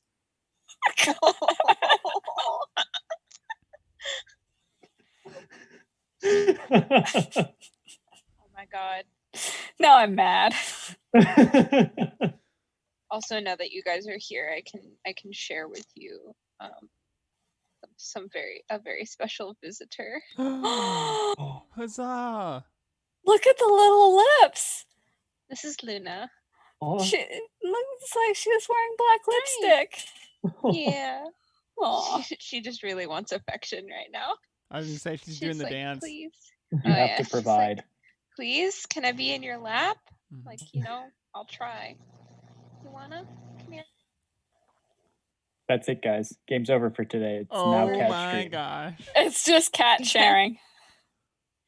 Where's Cat Arcat stream. at, Kim? I tried to get her to hide in the closet here in the studio. She's real scared of the thunder. She wasn't having it. I think she's behind the washing machine. The good news is it's going to pass quick because that went over us about an hour ago. Tim, Okay. that's a great meowgy. Appreciate it. It is. That is great. I have to be on brand, Ben. This is my brand. This is my only brand. Your only brand. I have two is- buckets: Dungeons and Dragons and cats. Those are the only Yes. two buckets. Roar or meow. That Yeah. is all. Rar or Roar. rar. Roar. All right. Can we just do cat noises for the next hour and a half? I was about to say, I have some good ones spent from hours of listening to my cat scream at night. Yeah. Zarko's been waking me up at around 5 every morning right now to see her do the chit chat at the birds outside the window that land on our windowsill. My That's so personal sweet. favorite is when she presses her little cat lips to this crack under the door so it really echoes into the room. And she goes, oh, oh, oh. Yeah, we have stairs in this new place. Like we actually have like an upstairs and a downstairs. So if no one is downstairs when she would like people to be downstairs, she just will go, hello, and like yell at the entire house. Hello. Hello. Our cat will also walk around and go, Mom, Mom, Mom. Yeah. I think that's what she might be doing now, actually. I can vaguely hear it. Unless it's just you. I'm hearing you. Yeah, talk. you're hearing us. It's such a perfect impression. Oh, perfect impression. The last good one, the cat's got 3 meows. She's got mom, hello, and then when the dog jumps on her and bites her face, affectionately, her response is just, no, no. So good. Zark really doesn't she's not really a meower. She doesn't make almost any noises. So that makes me a little bit worried about how her upbringing was. I'm already worried about how her upbringing was, but Sometimes because they only meow to talk to humans, right? mhm. Sometimes they don't have anything to say. Nothing to say. I feel like Yeah. Zarko has a lot to say because she's always pushing stuff off of every surface. Just a constant cry for attention. Yeah. Yeah.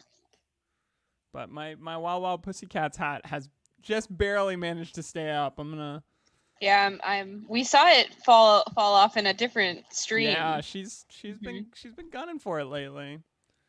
I'm gonna readjust that, but okay. We're ready. Yeah, sorry. We all wanted to talk about cats. Cat It talk happens. forever. Loving the cutoffs, my dude. I wish I could pull those off. Yeah. You can. I feel like I'm just a little bit too big for that. No, cutoffs are for everybody. They're for everybody. Hey man, there's two types of kids who dominated arcades in the 70s. The kids with short shorts and the kids with crop tops. You got to be Yes. one or the other. You can Gotta be be. both, but you have to at least be one or the other. I was about to say. I mean, like, Oz I would has enjoy been a being crop both. top kid for a while. Mm-hmm. That's fair. True. I'm a cutoff shorts person. That's me as well. Same. My favorite pair of shorts are a 4-inch inseam. They're not cutoffs, they're just short shorts. And they're real good. Mm-hmm. Hey, at Bare Bottom Clothing, sponsor our stream. I love your pants. I will reach out to them if you would like me to. You're like, I'll give you free marketing, even if you don't. My interaction rate is 15%. I have a 15% conversion rate. God, if I had a sponsor code for Bare Bottom Clothing, that would just be endgame for it. I'd never Bare stop Bottom talking about it. I Viking. already never stop talking about them. Enter They're code. comfortable, they're stretchy, they're affordable, they're LGBT inclusive, they have diversity in their models. Guys, if you like short shorts, go buy from Bare Bottom Clothing. Hell yeah, Look, man, actually. say no more. Like, Say no more. put a link in your Instagram so that you can get some attribution to that, like the response rates and the click rates, and then just show that to them and be like, look, all these people. I like Vi's idea of just bare bottom Viking. Yeah. Enter code Bare Bottom Viking for 20% off Oh no, your first also purchase. make that new Graham name. Just do it. Just go all out. Oh, that's gonna be the name of my OnlyFans. Yeah. Isn't that just Athelstan from Viking? Bare Bottom Viking. I gotta go. Sorry. Good. I'm so glad. That was a deep cut reference. Anyway.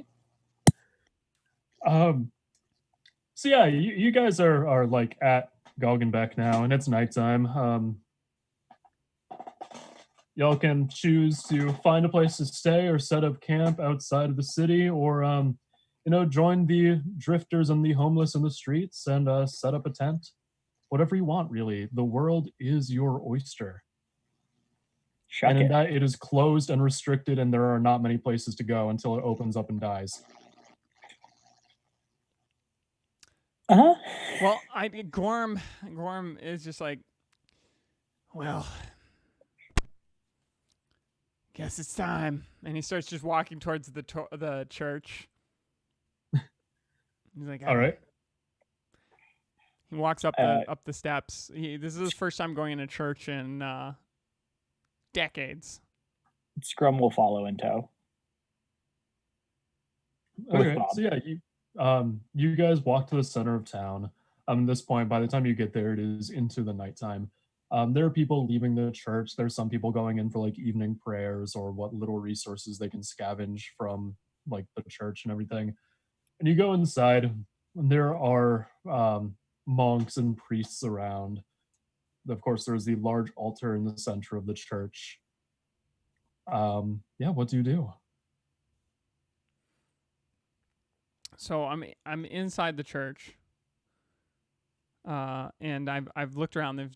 There's the altar. Who else is in here? I mean, besides Scrum and Bob.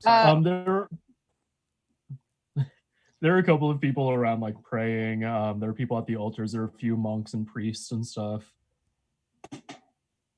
Gilbert, I would say, definitely like came in with you. He's like in big like protector mode right now. Yeah, Right. Gorm obviously seems out of place. He's kind of standing there. He's doing that thing where you're just kind of standing and just like taking your hands and like.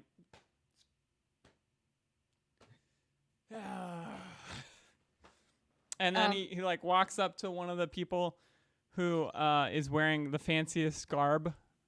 That's how he's like, you can decide who that person is. But he walks up to somebody wearing the fanciest garb, and he's just like, are you churchly?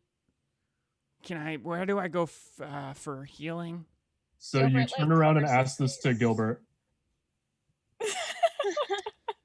No, second fanciest. Um, or first fanciest of a person who I don't know. So the monks and priests are generally wearing just white robes. They're nothing particularly fancy, and a lot of the people that are praying here are not well dressed. They're just kind of wearing simple, common clothing. But the monks and the priests are distinguishable amongst them. Okay. Then Gorm goes up to one of the monkly priests, and is just like, healer, where do I go to talk to a healer? And one of them turns to you and he says, "What is it that ails you, my child?" Oh, just whenever I drink water, I violently throw up. And whenever I eat ash, it reacts as if I'm drinking water. That sounds like quite the plague, my child. Here, let us follow me and we can see what we can do. He Um, starts walking off to another wing of the church. Knowing that Gilbert is like relatively familiar with like the church like hierarchy and structure due to his upbringing, has Gorm like gone to the right person, and like are they leading us in the right direction? Like is like insight, like is there any like does this appear to be like the right thing to do based on Gilbert's like upbringing?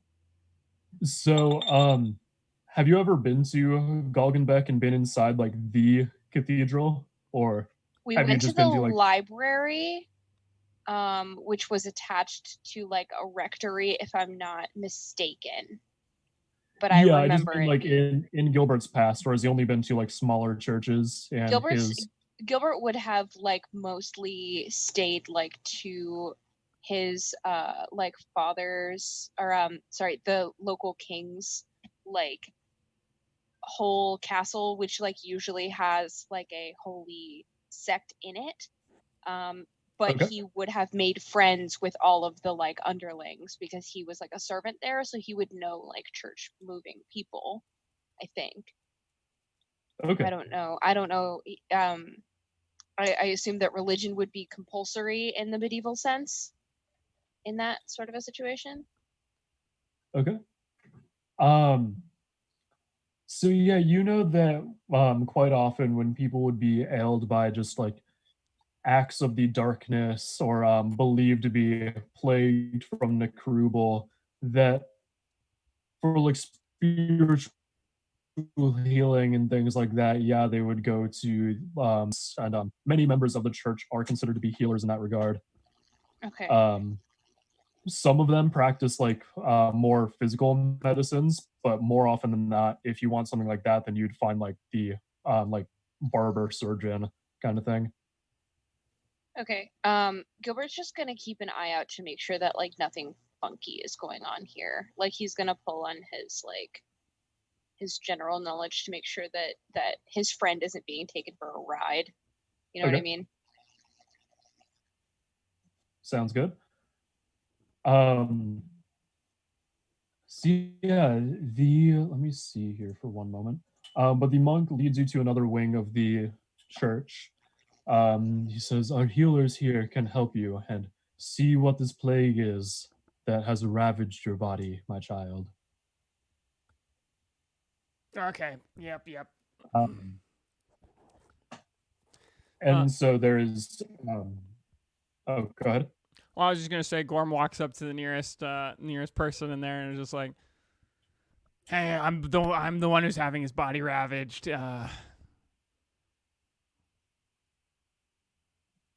Gilbert kind of like smiles and nods and like points. Water to ash, ash to water. Curses and stuff." Bob nods. Um, and so there's a much older priest here in this ward of the cathedral. It says, so you say that you cannot drink water and that only ash can quench your thirst. Yeah, that's about covers it. Please lie here on this table. And there's just a large, like, marble pedestal in the middle of the room, big enough that you can lay down on.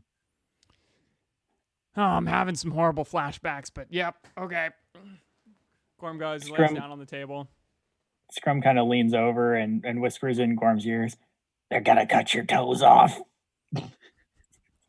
Gilbert like reaches out and like squeezes, like grabs Scrum's arm and like squeezes his wrist and goes, "You're gonna be all right." And like sort of like, does the like stiff upper crust like chin, like gonna be okay. Toes are And for like show. pinches Scrum really hard. And the priest kind of chuckles and says, "Oh no, only the darkest of demons live in the toes. I'm sure there's nothing to worry about." Point taken.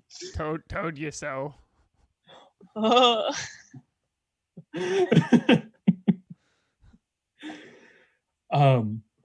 And so the priest starts lighting incense in the corners of the room, is like waving a bundle of burnt sage over you, and he turns to the others that are here and requests if they could please just go back into the hall while this is performed. Yeah, sure, fine. Gilbert looks at Gorm to see how he feels about that. No, I've done this before. Didn't help me then, but you never know. Orange kind of stands next to the door, very large, crosses his arms, and just like looks down at this priest through his mask. And the priest just kind of pays you no mind. He continues like lighting the incense and waving the sage around the room. And while he's doing this, he just kind of says, "I promise no harm shall come to your friend. There is nothing to worry about." Except for, the violent vomiting when I drink water. Well, there's nothing to worry about on my end of this. Yeah, but I'm no worries, Urge. Go, look after the others. I'll be out in a bit. Gilbert kind of turns to Orange and goes, "The second that I hear something, I'm gonna toss you back in here." Like very Orange. quietly, like under his breath. Orange nods in agreement and gives like a very curt Orange. Okay. We'll be right outside.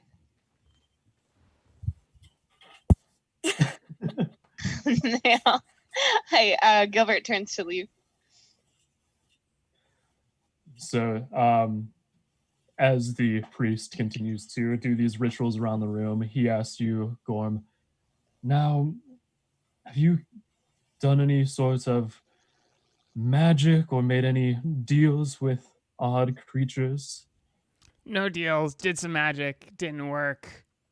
You Definitely seems like a very likely. It was almost immediately after that this started happening. And, well, magic can have adverse effects. It is very powerful and can wreak havoc on one's body. Yep. And he is just cutting up a flower and placing the leaves and petals around the pedestal. And he waves his hands over you a couple of times and just kind of mutters under his breath. And he starts to chant slowly in a language that you do not understand. Mm-hmm. And you can feel like something moving inside of you, like almost something wanting to be released. And after a moment, the priest stops chanting and just starts coughing and wheezing and just gagging. He hunches over, placing a hand on the pedestal beside you, and just retches as just this black ooze pours from his mouth. And he looks up at you, stammering, and says, "I don't know what's inside of you." Better out than in. And as you look at him, his scleras are just black, as just this is black liquid is oozing from his mouth as he speaks, and just says, get out, get out." Yeah, this is about how it went last time. Okay. And he waves his hand as the incense just like burns itself out, and the sage As you open the door, a lot of you that are waiting can just see this priest hunched over, just oozing this black goo from his mouth. Looks like he had a bad time. Closes the door. Yeah, powerful curses and whatnot. Moving on. Guess They I'm an give ash you- drinker from now on. Did they give you any leads? Was there anything that they could do to get you? Do we need to go to a higher power? Is there something else that we can try for? I've never. A lot of people trust in religion to help them. It's never helped me. It seems like every time I come here, I'm thrown out. So I think the higher powers are done with me. That's just it's not just the higher power. It's the fact that there's people. These are not like holy men. They're just people. There's humans, and either they try and they believe in you and you believe in them, or they just don't try because they think you're a lost cause. And I don't think you're a lost cause. And Gilbert kind of gets up and like goes back to this priest guy, like walking into the room, and goes, "What am I supposed to do?" So you open up the door back into the healing room, and the priest is lying on the floor, surrounded by this black liquid. Like dead? Do you approach him? Yeah. He is breathing, but barely. Can I flip him over? Yeah. So you roll him over, and his eyes are open, his sclera are black, and his mouth is just moving quickly, but not saying anything. It's just this black liquid oozes from his mouth.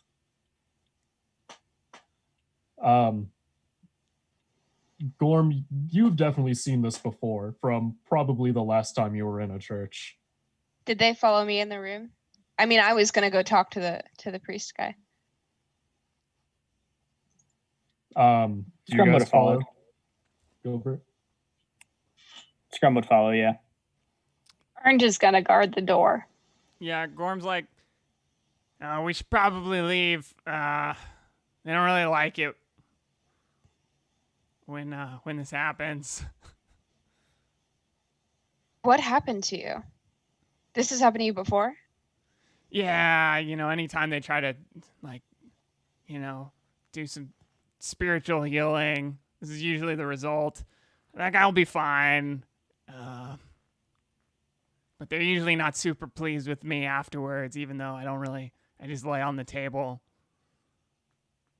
I mean, it's not your fault. I don't think it's your fault. I'm not too worried. Just like I said, I'll just drink the ash. We'll figure it out. Life goes on. Gilbert is like not really happy about like leaving this like mystery uncracked. And like has a natural distrust for like the hierarchy of the church, as he does most institutions. But like looking at this guy on the floor, he kind of like stiffens up and like shuts his mouth. Goes, "Let's get out of here then." Yeah, it looks like this guy sucks at his job. Let's go find someone better. Hope you got good workers' comp.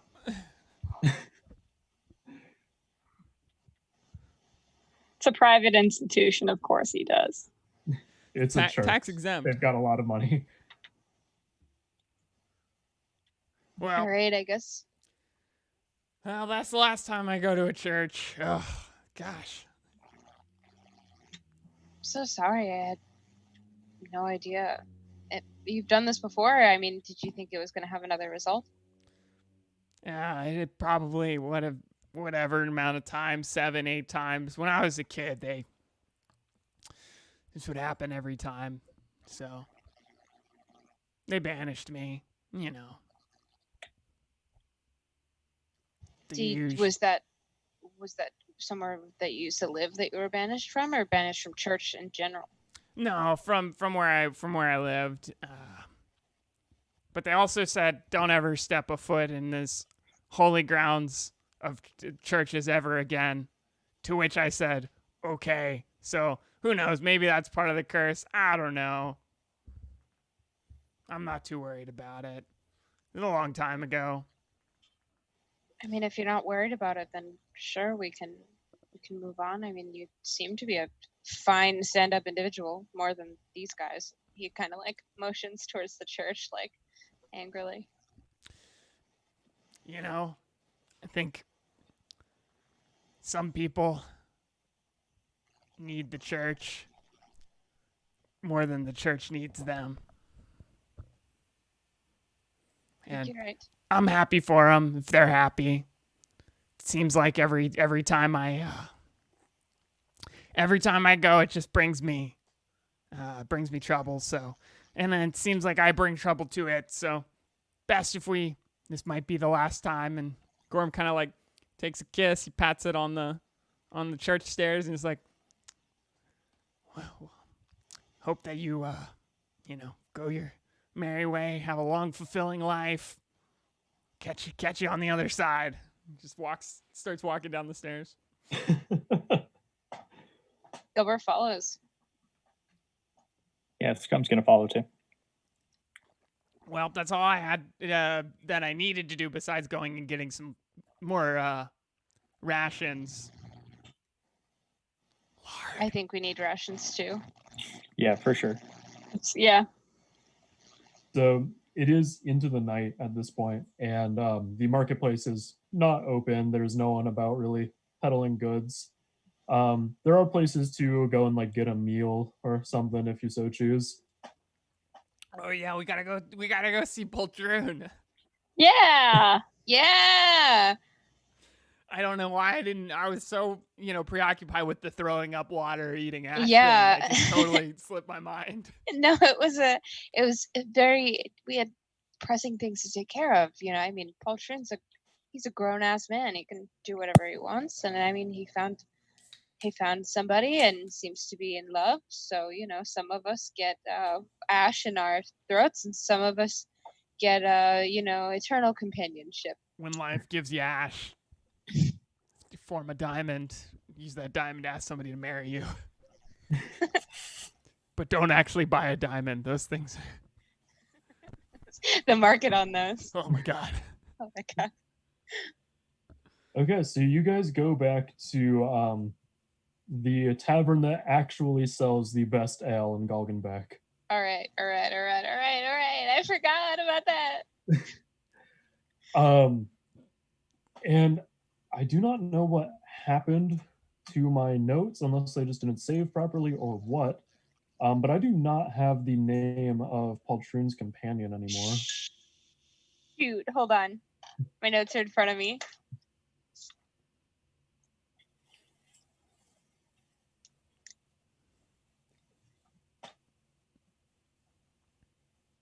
I wish that I took notes in a way that looks good. You want to give let people see the notebook? Oh, this is what my notes look like.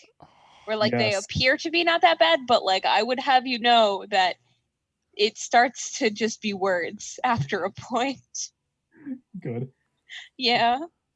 Give me 1 second. Yeah.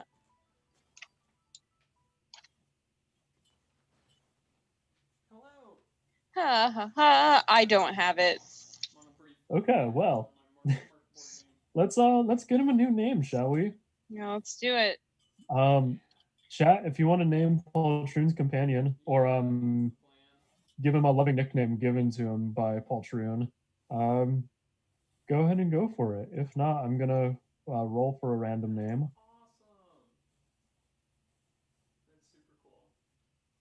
So I'm real good at my job as a dungeon master. Apparently, I remember Alden Brown, the missing child. Yes, you guys. Lord Jessica. Yeah. I don't have his name. Ash. Glenn? No, Glenn No. was the one traveling with you. Okay. Oh yeah, you're right. No. Glenn, Sorry, buds. definitely not Danzig. Yes, yeah, you're right.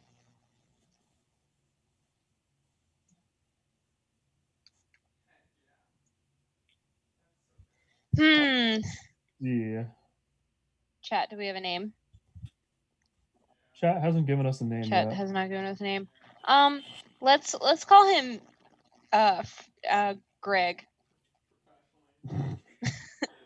Perfect. Perfect. So yeah, you guys go back to the actual best ale in Galgenbeck. Wait, Alon's still not here. Oh wait. Give me more time to try to find my notes.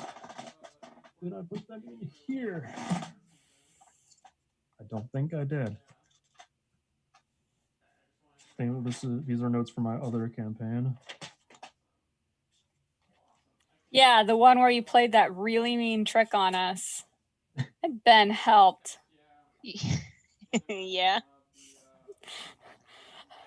Ben's character disappears and Oz goes, just so you guys know, he missed his death saving throws, so he's now rolling a new character. What do you guys do? Hint, he didn't die. I did not. No. Oh no. This is psychological manipulation. Torture. You of mean the worst. fun?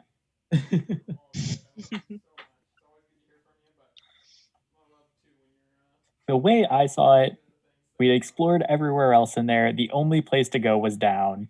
Yeah. And like both a physical and mental and emotional state. So I jumped and it worked. I see Greg Smanzig.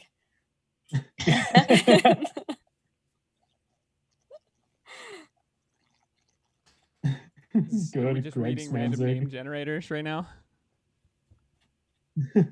No, someone in chat gave us Greg Smanzig.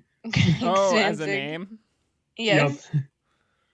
Thank you, Lawnmower Face. I love your username. That's a good, yeah. That's so good. I don't know if I'm being added or not. I just keep staring at this like Stedler eraser and thinking like that would be the coolest name ever. Steidler. Stedler. That is Scandinavian for sure. You sure it's not German? I'm not, but we're gonna find out right now. If you put an E after it, it's probably an A umlaut. Yeah, we're about to find out. Stedler. Oh, you're right, German, Nuremberg. Mm-hmm. My mom's last name has 2 letters in it that are not in the English alphabet. Mm-hmm. I thought you were gonna stop at just my mom's last name has 2 letters in it. No, that's it. It does only have 2 letters and both not in the English alphabet. And neither one of them are he's valid. not from that part of Europe, okay? One is a picture of a dog, and the other one is real an upside cute. down question mark.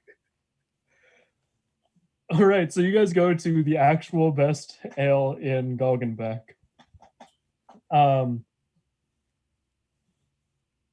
named my goldfish after an industrial company I saw on the freeway, Snyder Diamond. That's really good. Yeah. I love Snyder as a goldfish name too. Yeah. I like that a lot. And so you open up the door, and the first thing that you see is Greg Smanzig crying while sitting on one of the bar stools. Where's Poltroon? And he looks up at you. His eyes go wide, as if he's just seen like some glimpse of light. And immediately after seeing you four, he just starts crying even harder. Gilbert walks up and like stands next to him like, what the hell? And he just sniffles and wipes his running nose and says, Poltroon went missing. What do you mean he went missing? We were together, and when I woke up, he wasn't there. Like But his he loot still picked up was. his shoes and one night standed you? His loot was still here. The things that he'd left at my house were still there, but he wasn't. That's not like him. Were the doors still locked? I can't afford locks.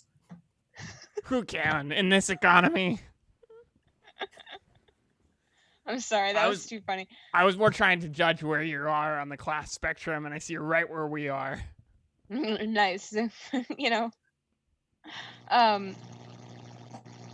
He was just gone, like shoes gone, clothes gone, or just like loot left behind. Was he talking? Usually he's mouthy.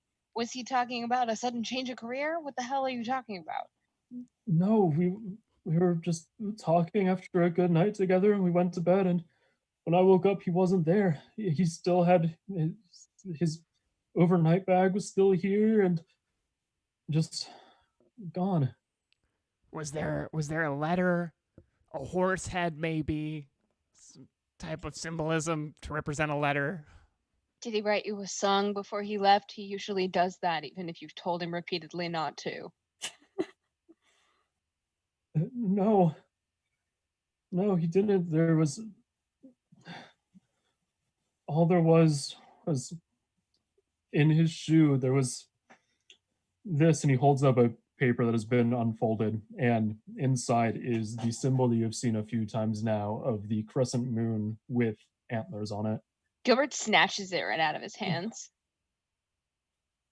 Like holds it up.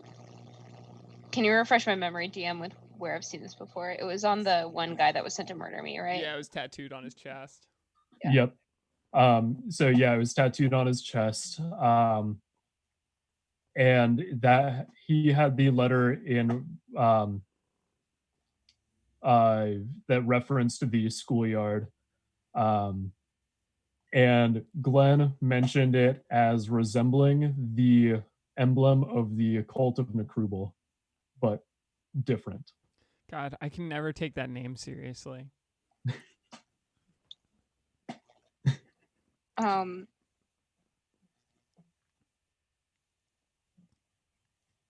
We were looking for this, weren't we? Like we went to the library looking for the cult of Necrubal stuff. And we also thought that we had a lead to it at the school. Uh-huh. Or at that lake. We thought there would be a lead to it. Right. I remember that being part of the reason why Glenn decided to travel with us. Right. Yeah, because he is the one that told you guys about the cult of Necrubal and recognized that. Glenn's way into cult stuff. I don't know where that comes from. It's just a hobby, just like a personal interest sometimes. Yeah. He's throwing his life away chasing that cult stuff. He's never going to find any success than that. Sometimes people dedicate themselves to a history. I think Gilbert is going to sit down and he's going to try and write like a bar napkin like note to Glenn. Okay. And he's gonna ask the bartender, like, do you have a pen? Do you have an ink and quill? Do you have a pencil? You got anything? Yeah, I've got something. Thanks. And he like throws the silver at him, and like takes it and like writes, my bard is missing.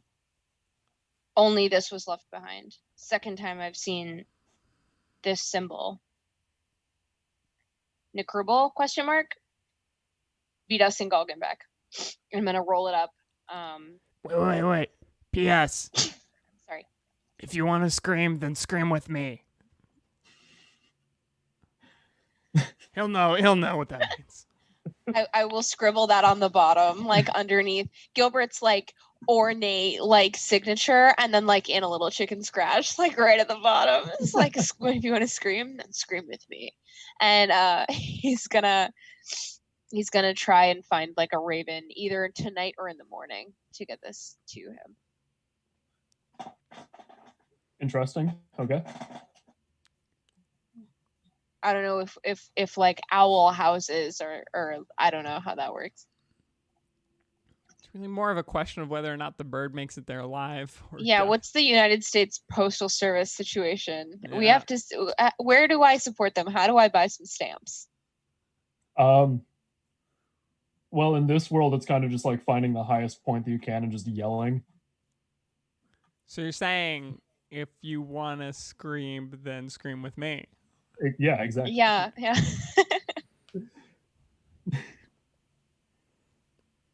The bartender says, if you go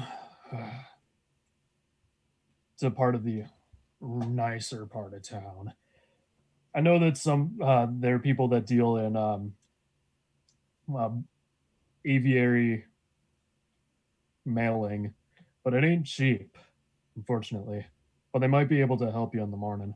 How much is it going to run me? Do you know? Last time I tried to send something, it ran me 12 silver pieces. So sorry about that. Some of us can make that happen. And Gilbert's going to like La-di-da. fold the note up and like put it in his little pant, like in his belt. Yeah. Because he has no coat anymore. And he's gonna sort of turn around and say, "We're gonna find Poltroon. Please. We have to find him." I worry about him. I understand. I like this dude going from la-di-da, rich boy. Oh, please. These are different people. No, The these are different bartender- people. Oh, the okay, good. bartender Yeah. is Greg Slanzig. Last time I had to mail something, I was unable to put locks on my house for weeks. Had to sell all of my locks. Out of lock. Completely out of luck. See, the key to finding someone is to do it within the first 24 hours. Has it been 24 hours? Do you know? He went missing this morning. Okay. Well, I hope that we caught him. Sorry, guys. I'm gonna mail this letter. We're gonna see if we can get our friend back and investigate this, but I don't know. I'm worried about Poltroon. And Gilbert's gonna like sit down next to the crying guy and kind of like just twiddle with the butt of his sword. Hey, Greg, Huh? where do you live? I live only a couple blocks away from here. Good. Point. Okay. And he's like, it's south of here. Do you just want me to show you? No, it's good. I got it. Orange wants him to show him, and he just puts a hand on his shoulder, and he's like, Orange. He looks up at Orange and starts crying again. Gilbert just like full slaps this kid across the face. Like, pull yourself together. Okay, I'm sorry. Let's Meanwhile, go. Orange is worried that he's crying because of his breath, since Gorm made that comment. So he's just like,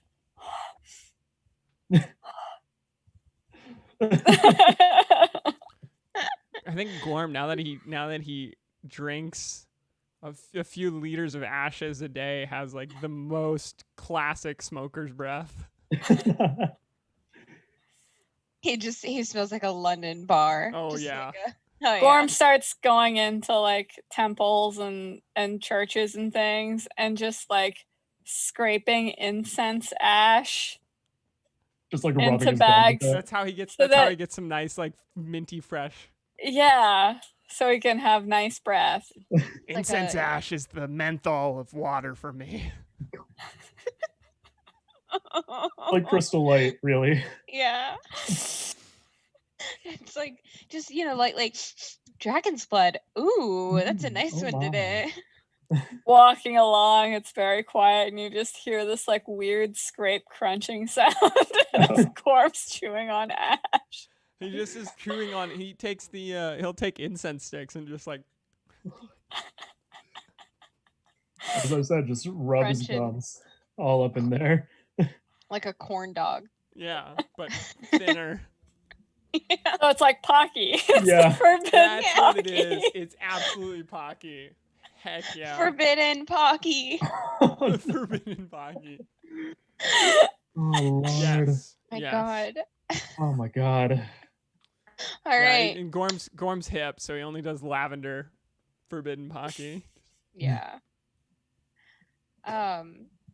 Take us wherever your apartment is, whatever, wherever. We'll investigate when we get there. Okay.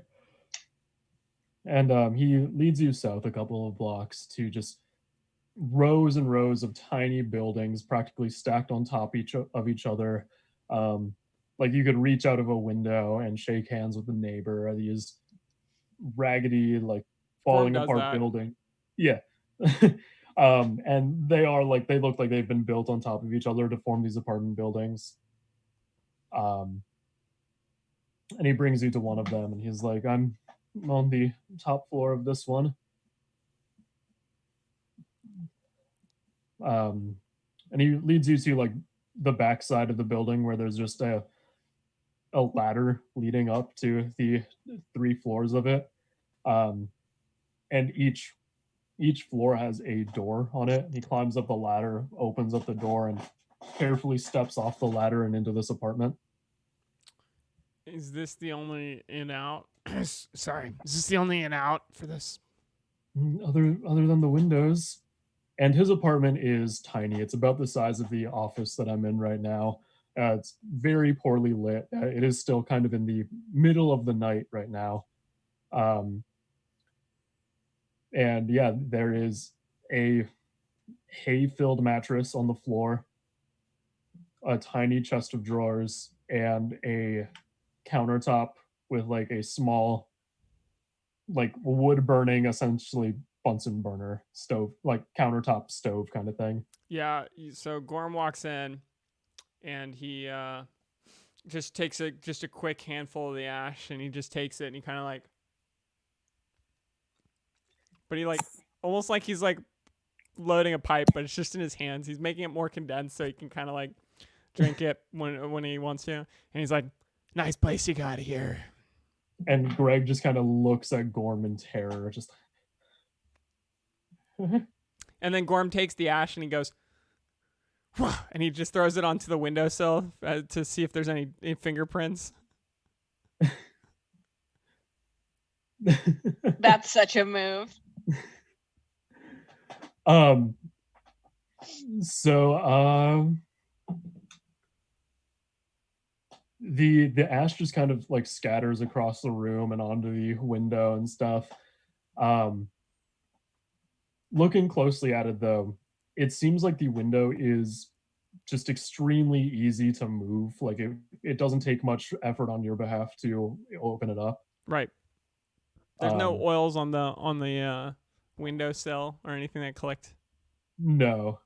He's like, they didn't come in Also, this. the window, it's not glass, it's an opening in the wall with like deteriorated wooden shutters. Yeah, That yeah, don't yeah. which way. So there's he's like he throws it onto the deteriorating, like where somebody would have put their hand if they climbed in, and Yeah. seeing it not like collect to any oils, he's like, they didn't come in this way.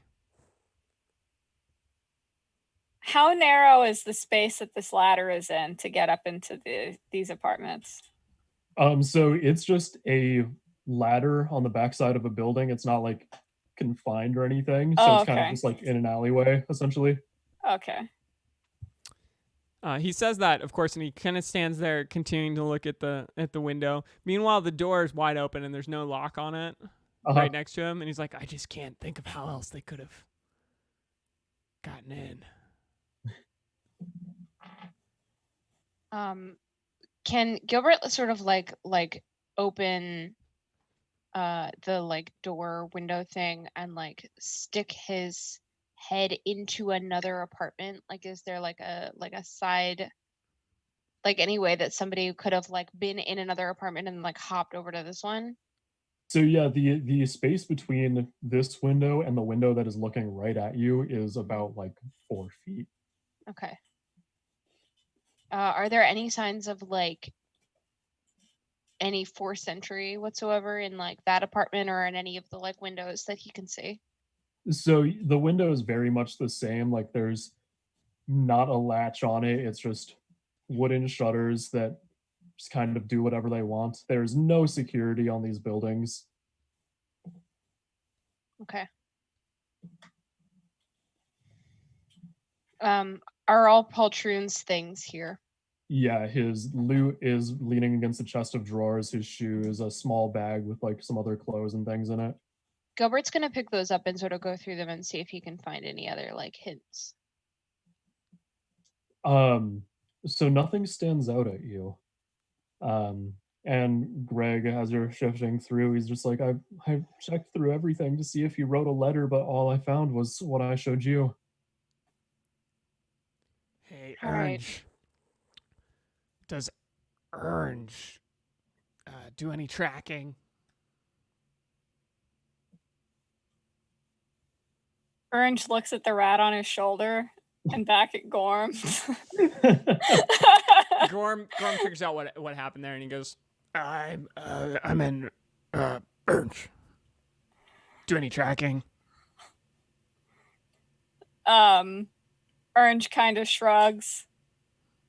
The dog is mostly just a companion, and like, well, I've never tried it. Let's see if it works. And Gorm goes and he like sniffs some of Poltroon's clothing.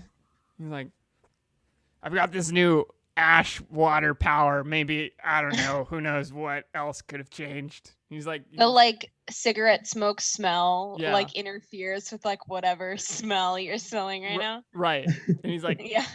oh, it smells like ashes. And then he starts You're not sniffing around. really He's able like, to pick up the scent. wait, I smell ashes. I feel like I'm onto something. And he walks over to the windowsill and he's like, they came in through the window.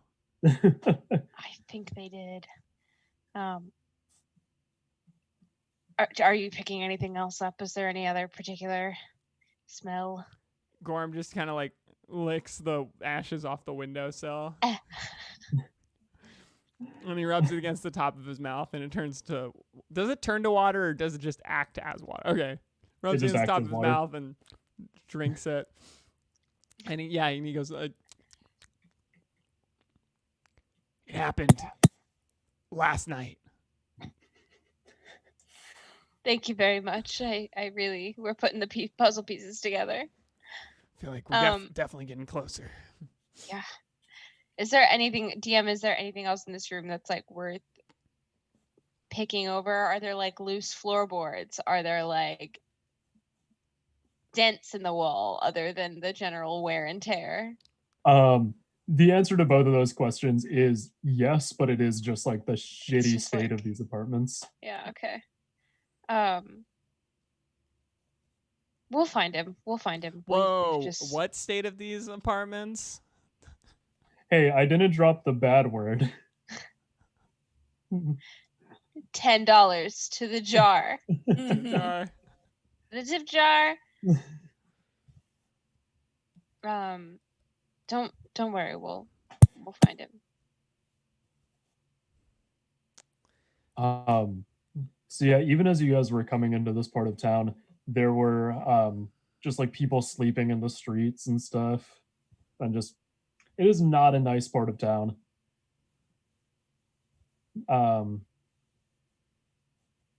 And Greg says, I don't have anywhere else to go, but I'm afraid just to be here.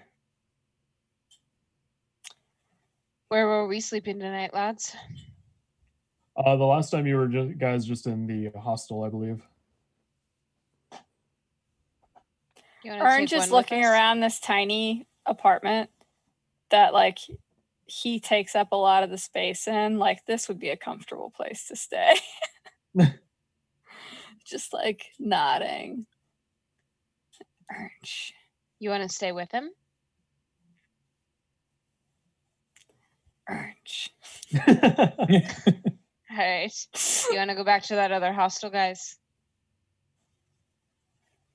Orange. Yeah, I think that's a safe bet. Let's go. If we can.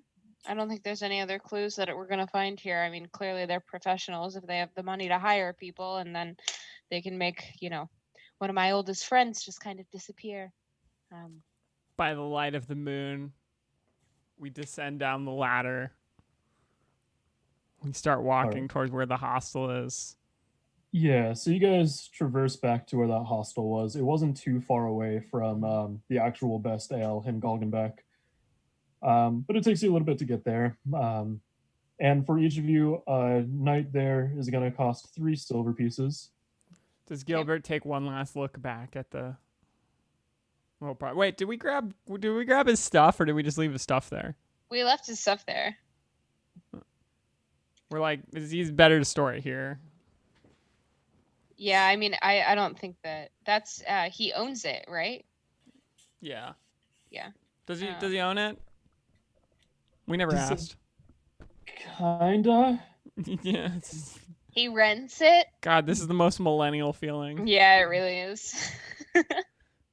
Kinda. So I have insurance for it. Anyone else from going in there? I have enough silver for this.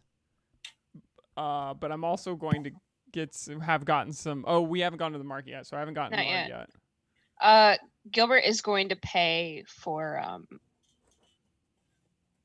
Greg to stay with us. Oh, thank you so much. Yeah.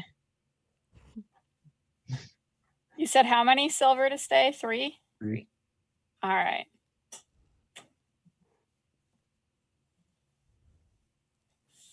So we stay the night at the inn. Yep. Is this another die roll for us? It sure is. Let's see what's in store.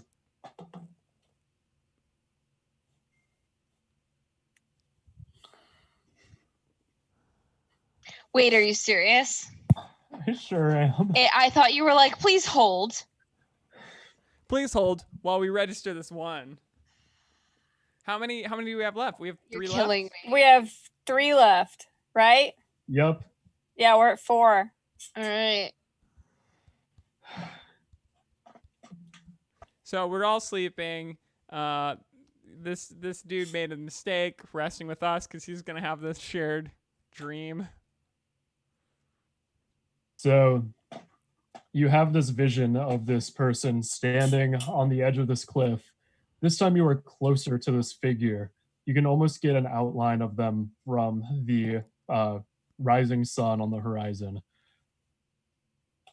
And they say, of those who build mightily, stone by stone, so shall they fall, stone by stone.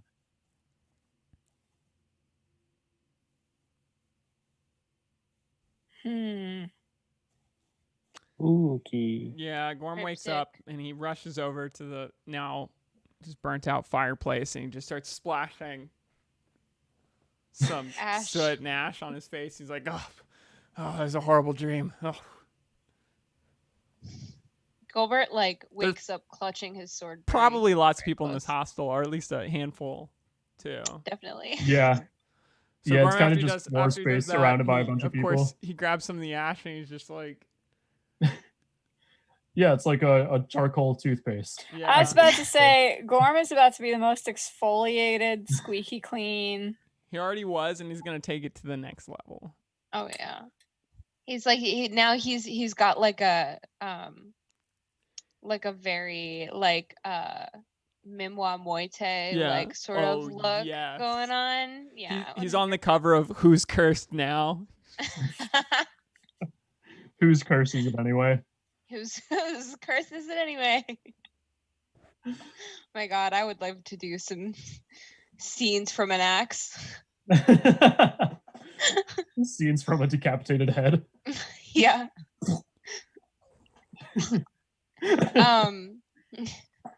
Jesus. Yeah, Gilbert was like sort of holding his sword very, very close as the night kind of went on. He's gonna wake up and unfurl himself from his sword cuddling and sort of roll over and see Gorm doing his usual thing. And he's gonna roll over and he's gonna push Greg and be like, let's go. So in the most Morkborg thing that could happen, I just rolled 3 6s in a row on a d20. Okay. Yeah. So It's as you gotta be guys are good. waking up, I was rolling presence checks and rolled 3 6s in a row, which is pretty neat. It's a crit. Yeah.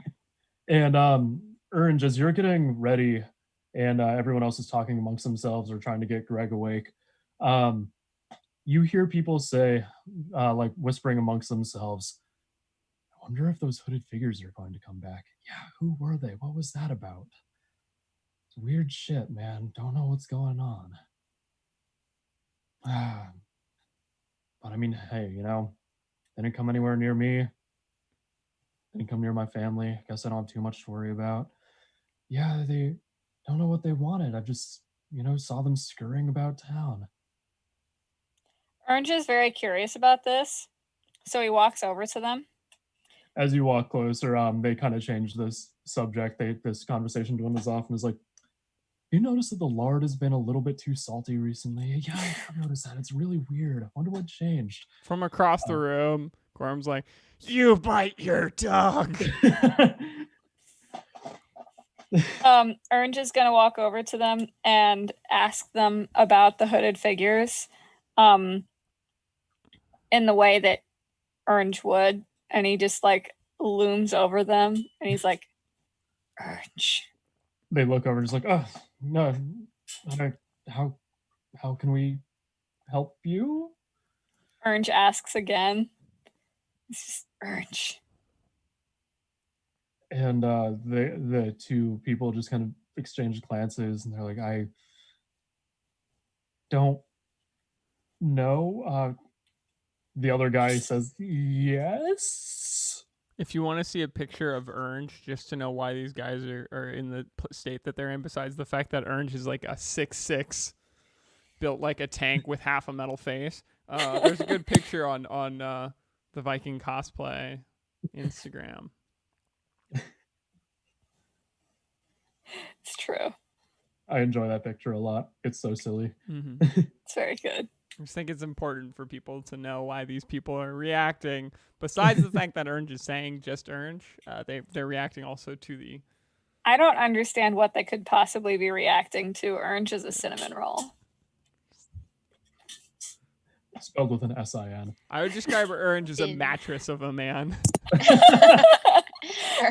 Just a whole fridge. Yeah, fridge is another great, yeah. Full of rotten meat. See, my D&D characters, I prefer to play like washing machine builds. Short, big, clean. Yes. Gorm. Orange is like the refrigerator of a hoarder. The more crude description is an absolute chode of a man. Oh no. $10 for the jar. Wider than he is tall. Oh no. Yeah, that's a jar. The jar. Gorm, after telling these people never to use the Lard's name in vain, goes back to while he has like ashes just falling off of his face. Goes back to grabbing some, and he's like, "Well, speaking of, I'm gonna go grab some lard. Does anybody want me to grab rations for them because I know we have the letter to mail and." Yeah, I'll come with you. We can do it on the way. Okay. Orange is kind of like, but what about the hooded people that these guys were talking about? And we didn't. Did we hear that? No, only Orange did. Yeah. He says this just by yelling Orange across the hostel. Look, Orange, I already reprimanded them for using the Lard's name in vain. Gilbert kind of hears this and goes, we'll look for hooded figures along the way, I suppose. And he just follows you. And the two people are just like, that was really weird. Yeah, what was that about? Guess he really likes oranges. He's in right now. So we make it to the marketplace. Yeah. I'm assuming. Yeah. Yeah. I'm gonna immediately. I know it's 1 silver per lard, so I'm gonna immediately stock back up. Gorm is on a mission. It is 5 silver for a jar of lard that counts as 5 rations. Okay. The biggest difference between lard and food is that lard only costs 1 inventory spot, whereas each ration costs an inventory slot. Suckers. But dried rations are a silver for 1 day. Water skin is, God, this page is so pink. It takes forever to load. I'm just trying to scroll down. Water skin is 4 silver pieces, or 2 silver pieces to fill it with drinkable water, and that'll last 4 days. So we can't just have, like, is there not a place in the city where there's some drinkable water somewhere? Yeah, there is. You can fill up with water that'll get the job done. Right. Not that I need it, because I don't. In fact, I've repurposed my water skins. I'm just packing them full of ash. Yeah. Just scooping pieces of charcoal. I need to and actually change these. These are. Putting it in your ash hole. I'm just calling them ashtrays. Yeah, Perfect. Yeah. beautiful. Gilbert is gonna buy at least like 5 more days of rations. Okay. The man selling rations is so happy that you were talking to him instead of the guy across the way. Gilbert's peddling not in the- a good mood. He's like being a real like a unhappy customer, and it's just sort of like slams the silver on the table, sort of picks up his stuff, and kind of goes back. Is over. Gorm on a first name basis with this lard guy yet? Let me. I can't say I'm his best customer, but I'm probably in the running. Let's give the lard peddler a name. Yeah. Hey, Um, chat. First name that you put in chat. That's the lard peddler's name. Make it PG-13. Well, make it okay for PG-13. You don't have to make it PG-13. And remember that he has a thick and terrible New Jersey accent. Does he? In that case, let me just real quick. Snooky. Excuse me, lard peddler. Hey, it's my old friend. How's it going? I've been here many a time. I was planning on just picking up some lard and going, I'm but so sorry. having some good conversation is always with you is always my favorite.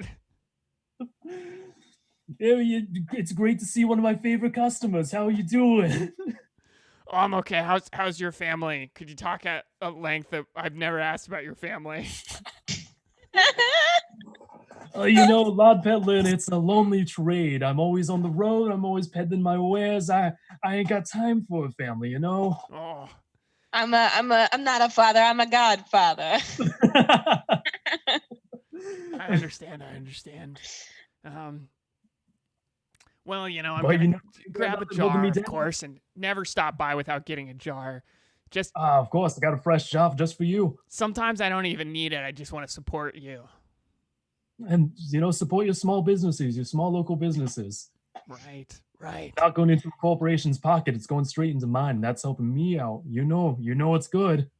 Oh, I'm just so happy I get to support you, and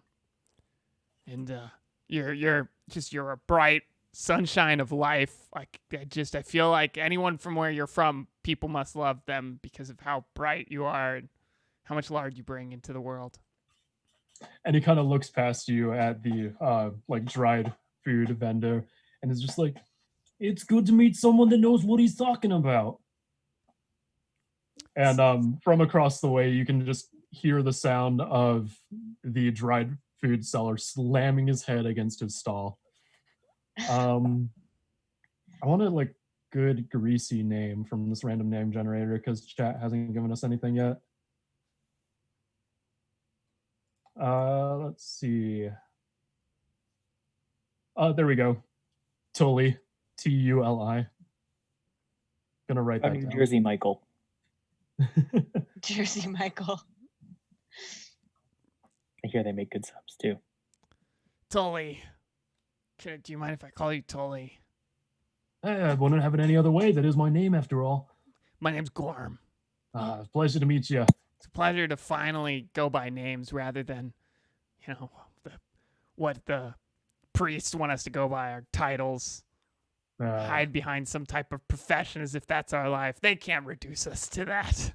No, it's so much more than that. I'm glad to meet someone who understands. Oh, I'm just tickled.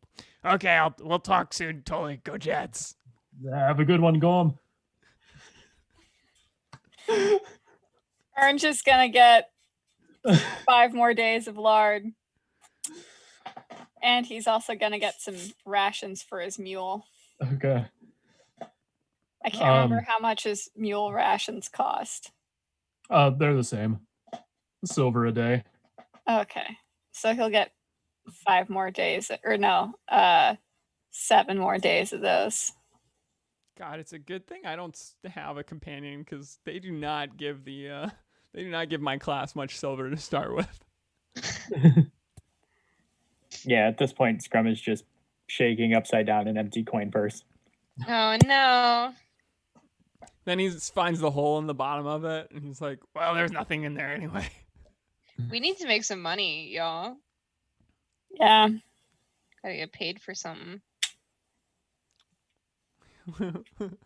We should kidnap somebody and then hold them for ransom. Oh no, wait, Poltroon. Oh no, Poltroon. Gotta find him first. Is this too soon for this joke? All right. Is anybody else buying anything else? Gorm's buying in on the fact that we need to go find Poltroon. So, did we manage to mail the letter on our way here? Yeah, we need to do that next. DM, where in this marketplace would I find a place to mail this letter? Is there a postal service equivalent, or is there a bird vendor? So asking around, you find out that the pretty much the only postal service is in the southwest of the city, which is kind of like where a lot of the richer people are. Okay. Would Gilbert would Gilbert know that? Or would he have to navigate via a map or anything? Like you can make your way to the southwest part of Okay. town, like looking through the marketplace, and you don't see anything that's like a post office. So when you ask people, they tell you. Okay. I guess we'll head in that direction then, if that's okay with all of you. Gorm calls the post office. He's like, yeah, I just had never heard it called that before. That's why I was asking. It was always called the Burb Refurb where I was from. The Burb Refurb? Yeah. I love that. I'm Good. sure that the birds would. I don't know what I'm saying. I'm sorry, my brain shut down halfway through that joke. Okay, so if we make it in that section of town, I think Gilbert's gonna get increasingly more and more worried that he's gonna find someone that recognizes him, or that would generally not want this pack of people in town. Is there any reason that he should be looking out for anything? That's entirely up to you. Is there a reason why he would be on the lookout or worried? Yeah. He's massively in debt. So probably just trying to avoid looking out for some sharks.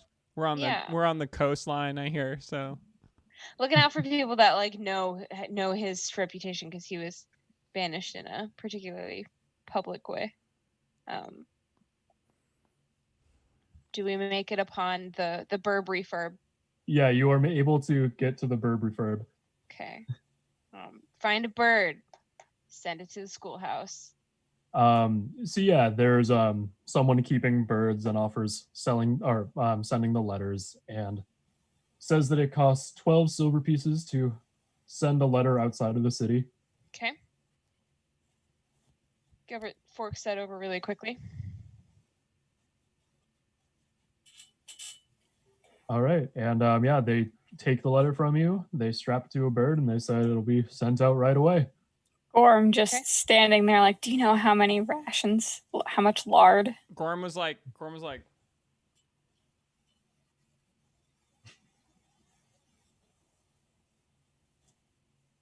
and then he remembers that they didn't cut off his toes, so he gets to 12. Gilbert like very easily like pulls out all the silver from his little coin purse and like barely counts it, just like boop, boop, bam, and like throws it.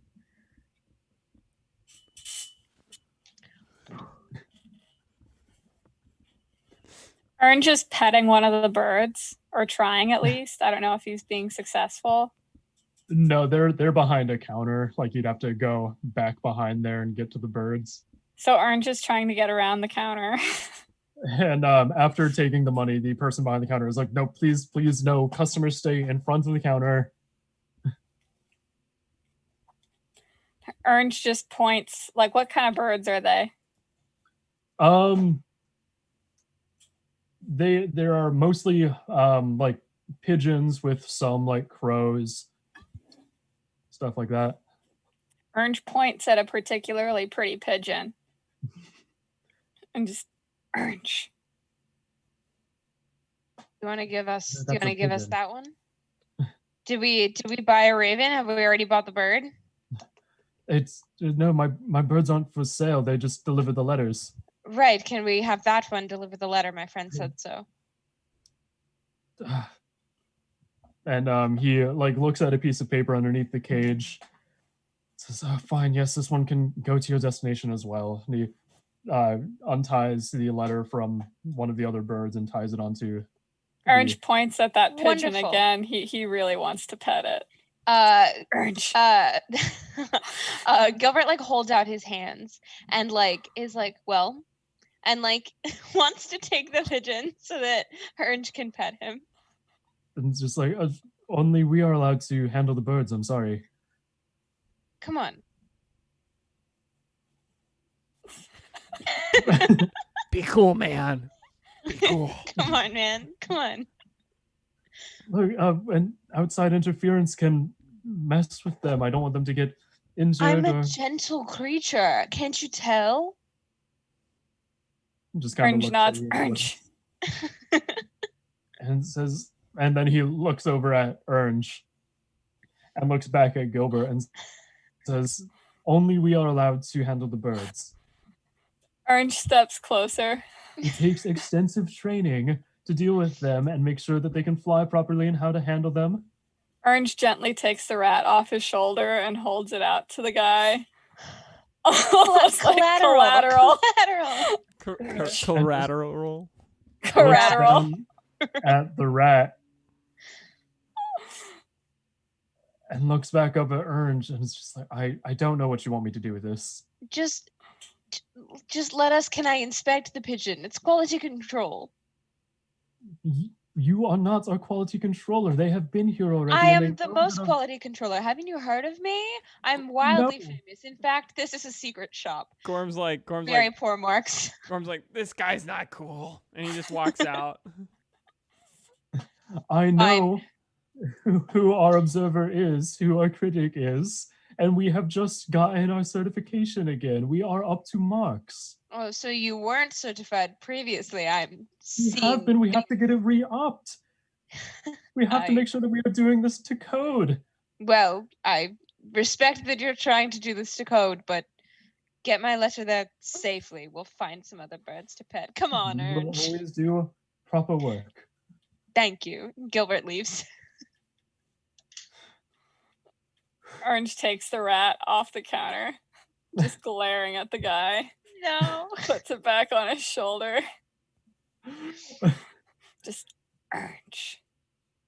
I shrug. Walks out. Are there pigeons outside the shop? There are a few that have like roosted on the rooftops. Ernst is gonna try to catch one.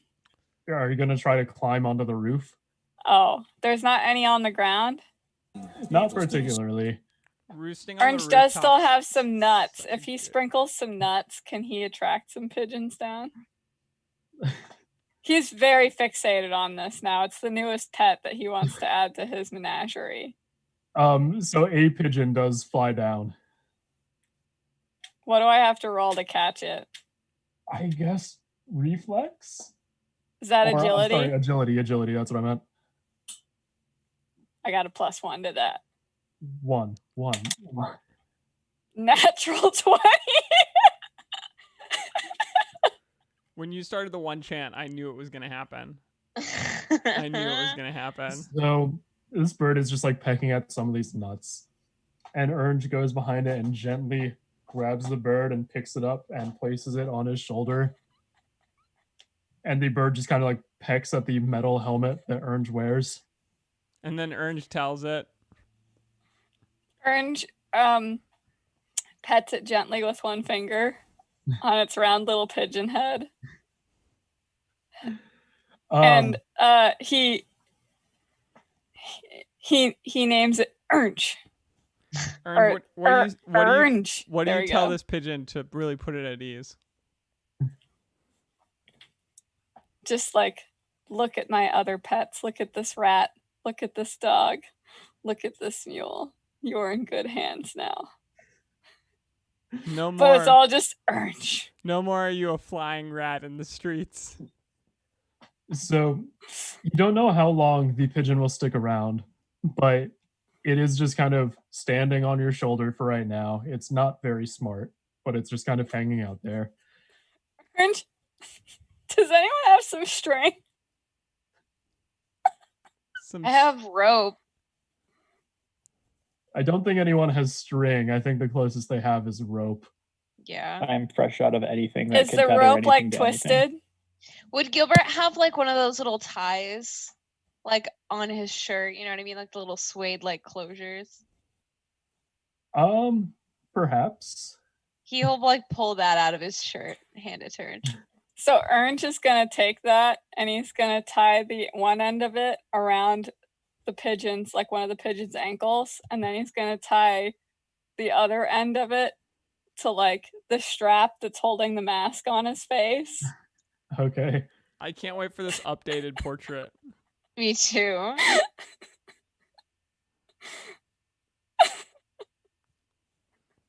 So, with Ernst's new friend, we're hitting that time. Yep. Would you like to give us a nice wrap up / cliffhanger?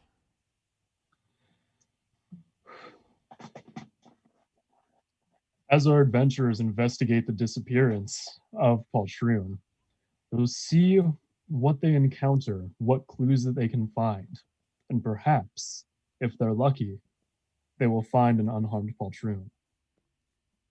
Tune in next week, hopefully, for a new episode of Save Against Disease. Vibes. Mörk Borg. So for all of our updates, we can be found on Twitter at Disease Save. Once again, I am Oz at the Viking Cosplay. This has been a lot of fun. I'm gonna throw that over to Kim. To her. Yeah, I'm Kim, Sanji's Closet on Instagram. Thanks for joining us. I'm Ben, Trunkle Ben on Instagram. Thanks for watching our buffoonery. It's been fun. I'm Violet on Instagram and Twitter.com. Thank you very much. This is a good session. Alon, the Dungeon Meowster, one of the professional DMs with the inclusive community building group Goblins and Growlers out of Richmond, Virginia. We're going to have all sorts of fun things coming at you coming up. I'm also going to hopefully be getting this group to be doing some bonus content for you guys if we can find some space in the schedule. Yeah, that we're going to talk about and then let you guys know. But until then, everything you donated today and everything you continue to donate are going to the charitable causes that we are running this game for, being the NAACP today.